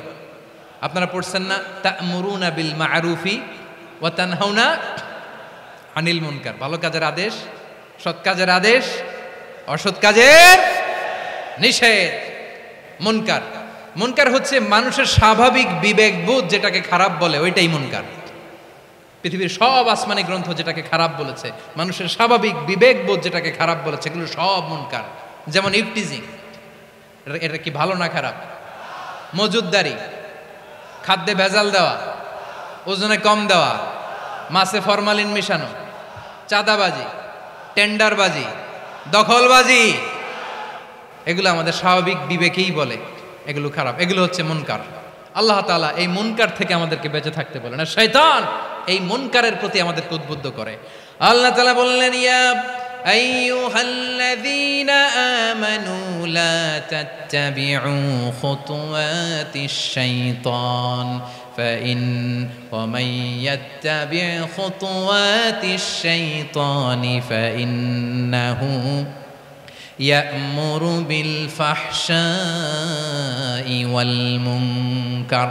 আল্লাহ বললেন আমার গোলামেরা শোনো শোনো, ও আমার বিশ্বাসী বান্দারা খবরদার, তোমরা কশিনকালেও শয়তানের পদাঙ্ক অনুসরণ করবে না, কারণ শয়তান তোমাদেরকে অশ্লীলতা এবং মন্দ কাজের দিকে উদ্বুদ্ধ করে। আমাদের কাজ হচ্ছে শয়তান আমাদেরকে যেদিকে নিতে চায় আমরা তার উল্টা দিকে যাব, ঠিক কিনা বলে? শয়তান এই মন্দ কাজকে আমাদের কাছে বিউটিফাই করে, চাকচিক্যময় করে আমাদের সামনে উপস্থাপন করে। এজন্য আল্লাহ বলেন মুনকারকে থামাতে হবে, মুনকার প্রতিরোধ করতে হবে। মুনকার প্রতিরোধের দায়িত্ব শুধু আমাদের নাকি? শুধু আপনার খতিব সাহেবের, ইমাম সাহেবের, নাকি মুসলিম উম্মার সবার? আওয়াজ করে বলুন, মুনকার, অসৎ কাজ প্রতিরোধের দায়িত্ব কার? রাব্বুল আলামিন বলেন কুনতুম খায়রা উম্মাতিন উখরিজাত লিন-নাসি তা'মুরুনা বিল মা'রুফি ওয়া তানহাউনা আনিল মুনকার। তোমাদেরকে শ্রেষ্ঠ জাতি করে জমিনের মধ্যে আবির্ভূত করা হয়েছে, যাতে করে তোমরা জমিনের ভেতরে সৎ কাজের আদেশ করতে পারো আর অসৎ কাজের নিষেধ করতে পারো। উম্মাহ কুনতুম খায়রা, তাহলে গোটা উম্মার দায়িত্ব, এটা বুঝতে পারছেন তো? আচ্ছা, আরো নিচে আসেন। এরপরে আল্লাহ বললেন শুধু উম্মাহ না, এই জমিনের রাজত্ব আমি যাদের হাতে দেই, এই জমিনের মালিক আমি যাদেরকে বানিয়ে দেই, যাদেরকে আমি সরকারের দায়িত্ব দেই, তাদেরকেও মুনকার প্রতিরোধের দায়িত্ব দিয়েছে কে? আল্লাহ বলেন যারা ক্ষমতার মসনদে বসেছে তাদেরকে 4 দফা কর্মসূচি আমি আল্লাহ দিলাম। আওয়াজ করে বলেন কয় দফা? আল্লাহ বলেন আল্লাযীনা ইম্মাক্কান্নাহুম ফিল আরদি আকামুস সালাতা ওয়া আতাউয যাকাতা ওয়া আমারু বিল মা'রুফি ওয়া নাহাউ আনিল মুনকার ওয়ালিল্লাহি আকিবাতুল উমুর। যারা এই জমিনের উত্তরাধিকার হয়েছে তারা 4 দফা কর্মসূচি নিয়ে সামনে আগাবা। সালাত কায়েম করবা, যাকাত আদায় করবা, সৎ কাজের আদেশ দিবা, অসৎ কাজ থেকে মুনকার প্রতিরোধ করবা। আদেশটা কার? আমার প্রিয় চট্টলার ভাইরা, পুরো উম্মার দায়িত্ব মুনকার প্রতিরোধ করা, সরকার প্রধানের দায়িত্ব মুনকার প্রতিরোধ করা। এরপর আল্লাহ বলেন প্রতিটা ফ্যামিলির যিনি প্রধান সিইও বাবা, প্রত্যেক বাবারও দায়িত্ব এই মুনকার প্রতিরোধ করা। আওয়াজ করে বলেন ঠিক কিনা? যেমনটি সাইয়েদনা লুকমান আলাইহিস সালাম ওনার কলিজার টুকরা সন্তানকে আদেশ করেছেন, ইয়া বুনাইয়া আকিমিস সালাতা ওয়া'মুর বিল মা'রুফি ওয়ানহা আনিল মুনকার। পড়েন সুবহানাল্লাহ। বাবা ছেলেকে সবক দিচ্ছে। কে সবক দিচ্ছে? কাকে? লুকমান আলাইহিস সালাম ছেলেকে বলতেছে, ওরে আমার কলিজার টুকরা সন্তান, ওরে আমার বাছা, নামাজ কায়েম করবা, সৎ কাজের আদেশ দিবা, আর মুনকার প্রতিরোধ করবা, অসৎ কাজ সমাজ থেকে খারাপ কাজকে ঝেঁটে বিদায় করে দিবা। তাহলে দেখেন আমি স্টেপ বাই স্টেপ নামলাম। পুরা উম্মার দায়িত্ব, জমিনের উত্তরাধিকারী আল্লাহ যাদেরকে বানিয়েছেন সরকার, তাদের দায়িত্ব, প্রতিটি ফ্যামিলির প্রধানের দায়িত্ব। এরপরে বিশ্বনবী বলেন সচেতন প্রতিটি মুসলিমের দায়িত্ব সমাজ থেকে মুনকারকে উৎখাত করা। বিশ্বনবী বলেছেন, মান রাআ মিনকুম মুনকারান ফালিয়ুগাইয়িরহু বিয়াদিহি فإن لم يستطع فبلسانه وإن لم يستطع فبقلبه وذلك أضعف الإيمان। সমাজে যে মুনকার দেখবে, খারাপ কাজ দেখবে, সেজন্য হাত দিয়ে সেটাকে থামায়। কি দিয়ে? আপনাদের তো হাত নাই না? হাত আছে, হাত আছে। ওরা যেই হাত দিয়ে অন্যায় করে ওইটা প্রতিরোধের জন্য আমাদেরও হাত আছে না নাই? থামাতে হবে, থামাতে হবে।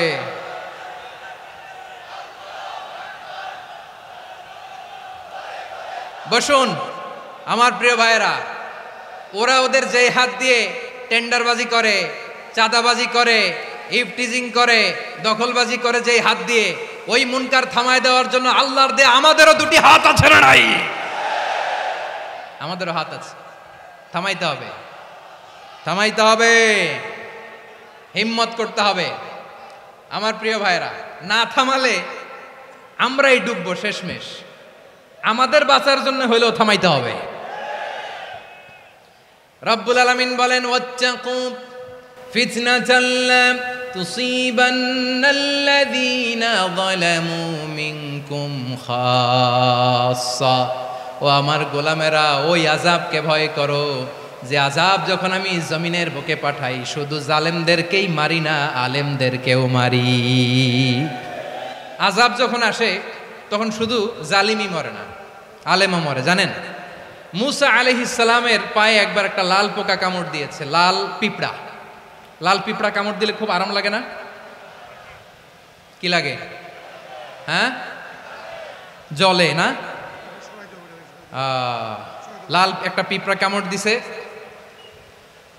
তো উনি রেগে মেগে পাশি দেখে লাল পিঁপড়ার বাসা, পা দিয়ে ডলে মুছে সবগুলো পিঁপড়া মেরে ফেলছে। এই ঘটনাটা আল্লাহ ঘটিয়েছেন এজন্য মুসা আলাইহিস সালাম ছিলেন কালিমুল্লাহ, সরাসরি আল্লাহর সাথে কথা বলতেন। তিনি আল্লাহকে জিজ্ঞেস করেছিলেন, আল্লাহ তুমি যখন কোনো জনপদে আযাব পাঠাও, শাস্তি দাও, ওখানকার শুধু জালেমরাই তো মরে না, ভালো মানুষগুলাও মরে, তো আযাব দিবা মুশরিকদের উপর দিবা, অবাধ্যদের উপর দিবা, ভালো মানুষগুলারে মারো কেন? আল্লাহ বললেন, মুসা তোমার যে কামড় দিছিল পায়ের মধ্যে পিঁপড়া, কয়টা পিঁপড়া? জোরে বলেন। একটা পিঁপড়া, তো সবগুলারে মারলা কেন? রেগে মেগে পুরো পিঁপড়ার বাসা ভেঙে ম্যাসাকার করলা কেন? এই মুসা, আমি যখন অ্যাকশনে যাই, আমি যখন শাস্তি দেই, তখন এত বাস বিচার করা হয় না, বাস বিচার করা যায় না। যখন অ্যাকশনে যাওয়া হয় ওইটা ডাইরেক্ট অ্যাকশন হয়ে যায়। চিল্লায় বলো ঠিক কি না? এজন্য আমাদের বাঁচার জন্য হলেও এই পাপ থামাতে হবে, এই শয়তানের অট্টহাসি থামাতে হবে, অন্যায় অপরাধ সমাজ থেকে আমাদের থামাতে হবে। কারণ আযাব আসলে ওরাও মরবে, আমরাও মরব। একটা জাহাজ 2 তলা, আপনি আছেন 2য় তলায়, শুনতেছেন? শুনতেছেন? জাহাজ কয় তলা? আপনি কোন তলায়? দ্বিতীয় তলায়। নিচের তলার কিছু লোক জাহাজের তলা ছিদ্র করতে আরম্ভ করছে। কি ছিদ্র করতেছে? আচ্ছা, জাহাজের তলা ছিদ্র করলে তলা দিয়ে কি ঢুকে? এখন আপনি যদি বলেন আমার কি, আমি তো 2 তলায়, আমার কি, আমি তো সেফ, আমি ইন দ্য সেফ জোন, আমি তো ভালো আছি, আমি তো ভালো আছি, ওরা ছিদ্র করে ওরা মরবে। আসলে কি শুধু ওরা মরবে, নাকি তলা ফুটো হলে ভিতরে পানি ঢুকলে আপনারও সলিল সমাধি হবে? তলা দিয়ে যখন পানি ঢুকবে, জাহাজ ঢুকলে আপনিও মরবেন। এজন্য নিজে মরার আগে ওই পাগলগুলোর নিচতলায় যে থামাতে হবে, চিল্লায় বলেন ঠিক কি না? এজন্য আল্লাহ বললেন মুনকার প্রতিরোধের দায়িত্ব সমাজের টপ টু বটম সবার। পুরো আম্মার দায়িত্ব, সরকার প্রধানের দায়িত্ব, প্রতিটি ফ্যামিলির প্রধান বাবার দায়িত্ব, বিশ্বনবী বললেন প্রতিটি সচেতন মুসলিমের দায়িত্ব। এজন্য মুনকার প্রতিরোধ করার দরকার আছে না নাই? সমাজে এই যে ইফটিজিং হয়, আপনার বোনের বয়সী একটা মেয়েকে কিছু বকাটে টিটকারি করে, এই বলে সেই বলে, নোংরা কথা বলে, রাস্তায় দেখেও আপনি পাশ দিয়ে না দেখার মতো চলে যান কেন? আপনি দাঁড়ান না কেন? আপনি দাঁড়ালেই তো থেমে যাবে, কারণ সত্যের যে শক্তি তার সামনে মিথ্যা মুখ থুবড়ে পড়ে। আপনার সামনে ও কিছুই না, নাথিং। আপনি দাঁড়ান, ওকে প্রশ্ন করেন যে আমার বোনকে তুমি ডিস্টার্ব করো কেন? আপনাকে দেখে আরো 5 জন দাঁড়াবে, 5 জনকে দেখে আরো 10 জন দাঁড়াবে। আমাদের নীরবতা আর আমাদের নিশ্চুপ থাকাই জালিমদেরকে আরো শক্তিশালী জালিম বানিয়েছে। এজন্য মুনকার প্রতিরোধের দায়িত্ব আমাদের সবার। টেন্ডারবাজি, চাঁদাবাজি, দুর্নীতি, অপরাধ, দখলদারিত্ব, মজুদদারি, এগুলো সব কিছু একসাথে প্রতিরোধ করতে হবে, ঠিক কিনা বলেন? একটা মানবিক সমাজ যদি চাই, প্রতিরোধ করতে হবে। প্রিয় ভাইয়েরা, আল্লাহর শপথ নিয়ে বলি, এই নাসিহাতগুলো সবার জন্য, সব দলের জন্য, সব মতের মানুষের জন্য। আমরা কোনো দলের প্রতি মানুষকে ডাকি না, আমরা ডাকি ইসলামের দিকে। সব দলের, সব মতের, সব মানুষদেরকে আমরা আহ্বান জানাই, আসুন আমরা একটা সুন্দর সমাজ বিনির্মাণ করি। এই যে নতুন বাংলাদেশের এক সুযোগ এসেছে, আর জীবনে হয়তো আসবে না, সামনের 100 বছরে এই সময় আসবে না। আসুন দেশটাকে আমরা সাজাই, আসুন আমরা দুর্নীতি বন্ধ করি, আসুন আমরা চাঁদাবাজি বন্ধ করি, আসুন আমরা দখলদারিত্ব বন্ধ করি, আসুন আমরা এক দল আরেক দলকে নিশ্চিহ্ন করার যে রাজনীতি, এটা বন্ধ করি। সব দলের প্রতি আমার আহ্বান। আমি কিছুদিন আগে একটা নিউজ দেখলাম, ওই যে লন্ডনে বসে জনাব তারেক রহমান সাহেবকে আমি ধন্যবাদ দিতে চাই। উনি সংবাদ শোনা মাত্রই ওনার দলের অনেক চাঁদাবাজকে উনি বহিষ্কার করেছেন। I do appreciate. প্রতিটি দলের এরকম ইনিশিয়েটিভ নেওয়ার দরকার আছে না নাই? যে কোনো দলে এই প্র্যাকটিসটা থাকার দরকার আছে না নাই? চাঁদাবাজদের সাথে আপনারা নিজেদেরকে মুক্ত ঘোষণা করবেন যে এরা আমার দলের কর্মী হতে পারে না।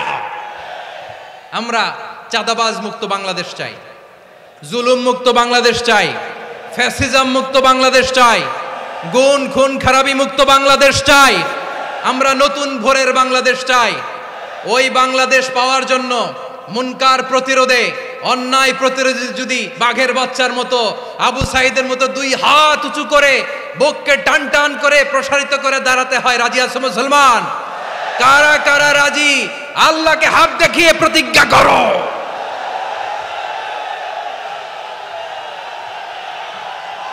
রাব্বুল আলামিন বলেন, ওয়ায়ানহা আনিল ফাহশাই ওয়াল মুনকারি ওয়াল বাগি ইয়াইদুকুম লাআল্লাকুম তাযাক্কারুন। বসুন। আল্লাহ বললেন, আমি অশ্লীলতাকে নিষেধ করি, আমি সব ধরনের মন্দ কাজকে নিষিদ্ধ করি, সব শেষে আমি সীমা লঙ্ঘনকে তোমাদের জন্য নিষিদ্ধ করি। আলোচনা মনে আছে তো, না ভুলে গেছেন? নিষিদ্ধ করেছেন কয়টা জিনিস? 1 নম্বরে অশ্লীলতা, 2 নম্বরে মুনকার তথা সব মন্দ কাজ, 3 নম্বরে আল বাগি, সীমা লঙ্ঘন, ক্রসিং দ্য লিমিট। সীমা লঙ্ঘন করা ভালো না। We all should know our limits. চিল্লায় বলেন ঠিক কিনা? একই আয়াতে আল্লাহ বললেন, কুল ইন্নামা حرم ربي الفواحش ما ظهر منها وما بطن والإثم والبغي بغير الحق। অন্যায় ভাবে যে অবাধ্য হয়, যে সীমা লঙ্ঘন করে, তাদেরকেও আমি এটা হারাম করে দিলাম। সীমালঙ্ঘন করা হারাম, সীমালঙ্ঘন করা হারাম। আল্লাহ বারবার বারবার আমাদেরকে ওয়ার্নিং দেয়। যখন আমরা থামি না তখন আল্লাহ ধরে, আর যখন ধরে তখন ছাড়ে না। ধরে ধরে ধরে না, ধরলে আল্লাহ। ফেরাউনকে কিন্তু হুট করে ধরে নাই, আপনারা জানেন 9 বার ওয়ার্নিং দিয়েছে। ফেরাউনকে আল্লাহ তাআলা ওয়ার্নিং দিয়েছিল কয়বার? বীর চট্টলার বীর সেনানীরা আওয়াজ করে বলেন, ফেরাউনকে ধরার আগে ওয়ার্নিং দেওয়া হয়েছিল কয়টা? রব্বুল আলামিন বলেন, ওয়ালাকাদ আতাইনা মূসা 9 আয়াতিন বাইয়িনাত, 9টা মুআজিজা দেখিয়েছি। 1 2 3 বারবার এইভাবে রিমাইন্ডার, ওইভাবে রিমাইন্ডার, এইভাবে নসিহাত, ওইভাবে দাওয়া। ফাকুলা লাহু কাওলান লাইয়িনা, নরম করে বলো, সফট করে বলো, যত ওয়ে হতে পারে দাওয়া মেথডোলজির মূসা আলাইহিস সালামের সব অ্যাপ্লাই শেষ। 10ম বারে যে আল্লাহ ধরছে, 10ম বারে যে ধরেছে। এজন্য আল্লাহ বলেন, আমি সীমালঙ্ঘনকে পছন্দ করি না। কোরআনের অন্য আয়াতে বাগীকে বলা হয়েছে আল ইতিদা, সীমালঙ্ঘন যারা করে তাদেরকে আল্লাহ বলেছেন মুতাদিন। وقاتلوا في سبيل الله الذين يقاتلونكم ولا تعتدوا إن الله لا يحب المعتدين। আমি সীমালঙ্ঘনকারীদেরকে কোশ্চেন কালেও পছন্দ করি না। আমরা যেন সীমালঙ্ঘন না করি, রাজি আছেন তো? যে কোনো ক্ষেত্রে ইবাদতে যেন সীমালঙ্ঘন না করি। অনেকে আমরা ইবাদতে সীমালঙ্ঘন করে ফেলি। বিশ্বনবী সাল্লাল্লাহু আলাইহি ওয়াসাল্লাম যেটা শিখিয়েছেন এর বাইরে যে অতিরিক্ত বুজুর্গ হতে চায়, এরকম আছে না নাই? করা যাবে না, কোনো ক্ষেত্রেই সীমালঙ্ঘন করা যাবে, এমনকি যুদ্ধক্ষেত্রেও না। বিশ্বনবী সাল্লাল্লাহু আলাইহি ওয়াসাল্লাম বলেন, খবরদার যুদ্ধক্ষেত্রেও সীমালঙ্ঘন করো না। কি সুন্দর ইসলাম আমরা পেয়েছি। বিশ্বনবী বলেন, খবরদার যুদ্ধের ময়দানে কোনো নারীর গায়ে হাত তোলো না, কোনো শিশুর গায়ে হাত তোলো না, কোনো গবাদি পশু হত্যা করো না, কোনো শস্য ক্ষেত্র ধ্বংস করো না, ইবাদতরত অন্য ধর্মের কোনো সন্ন্যাসীর গায়ে হাত তুলো না। বলেন সুবহানাল্লাহ। তাহলে আমরা সীমালঙ্ঘন করতে পারবো? প্রিয় ভাইরা, একটা সুখী, সমৃদ্ধ, শান্তির সমাজ, মানবিক সমাজ যদি আমরা গঠন করতে চাই, আমাদের আল্লাহর দেয়া কয়টা আদেশ মানতে হবে বলেন দেখি? সবাই বলেন কয়টা? আর বেঁচে থাকতে হবে কয়টা জিনিস থেকে? আওয়াজ করে বলেন কয়টা? আচ্ছা, আদেশ নাম্বার 1 কি ছিল বলেন? আল্লাহর আদেশ কি? 1 নাম্বার আদাল, ন্যায়পরায়ণতা। আমরা সুবিচার, সুশাসন, ন্যায় বিচার চাই কি চাই না? 2 নম্বরে কি ছিল? মাশাআল্লাহ, আওয়াজ করে বলেন 2 নম্বরে কি ছিল? ইহসান, আমরা যেন সবার প্রতি দয়া পরবশ হই, ইহসান করি। 3 নম্বরে কি ছিল? নিকটাত্মীয়দের দান করা, তাদের অধিকার প্রাপ্য বুঝিয়ে দেওয়া। পাশাপাশি 3টা জিনিস থেকে আল্লাহ বারণ করেছেন, নিষেধ করেছেন। তার প্রথমটা ফাহশা, অশ্লীলতা। অশ্লীলতার সাথে আমাদের কোনো সম্পর্ক। আজকের এই ঐতিহাসিক চট্টগ্রামের প্যারেড ময়দান থেকে আমরা যত ধরনের মা যাহারা মিনহা মা বাতান, প্রকাশ্য অপ্রকাশ্য, দৃশ্যমান অদৃশ্যমান, সব অশ্লীলতা থেকে নিজেদেরকে মুক্ত ঘোষণা করলাম। অশ্লীলতাকে আমরা না বলে দিলাম। আওয়াজ করে সবাই বলুন নো। অশ্লীলতার সাথে আমাদের কোনো সম্পর্ক। 2 নম্বর নিষেধাজ্ঞা কি ছিল? আল মুনকার, সমাজের যত মন্দ কাজ এগুলোকে আমরা প্রতিরোধ করব। রাজি আছেন তো সবাই? 3 নম্বরে আল বাগী, সীমালঙ্ঘন। কোন মুসলিম সীমালঙ্ঘন করে না, এমনকি যুদ্ধক্ষেত্রেও না। আওয়াজ করে বলেন ঠিক কি না? রব্বুল আলামিন শেষে বললেন, ইয়াইদুকুম লাআল্লাকুম তাযাক্কারুন, আল্লাহ তোমাদেরকে উপদেশ দেন যাতে তোমরা শিক্ষা গ্রহণ করো। আমরা উপদেশ দিব, আমরা জোর করে কাউরে কিছু মানাতে চাই না। লা ইকরাহা ফিদ্দিন ওয়াযাক্কির ফাইন্না যিকরা তানফাউল মুমিনিন। উপদেশ দিলে এটা মুমিনদের কাজে দেয়।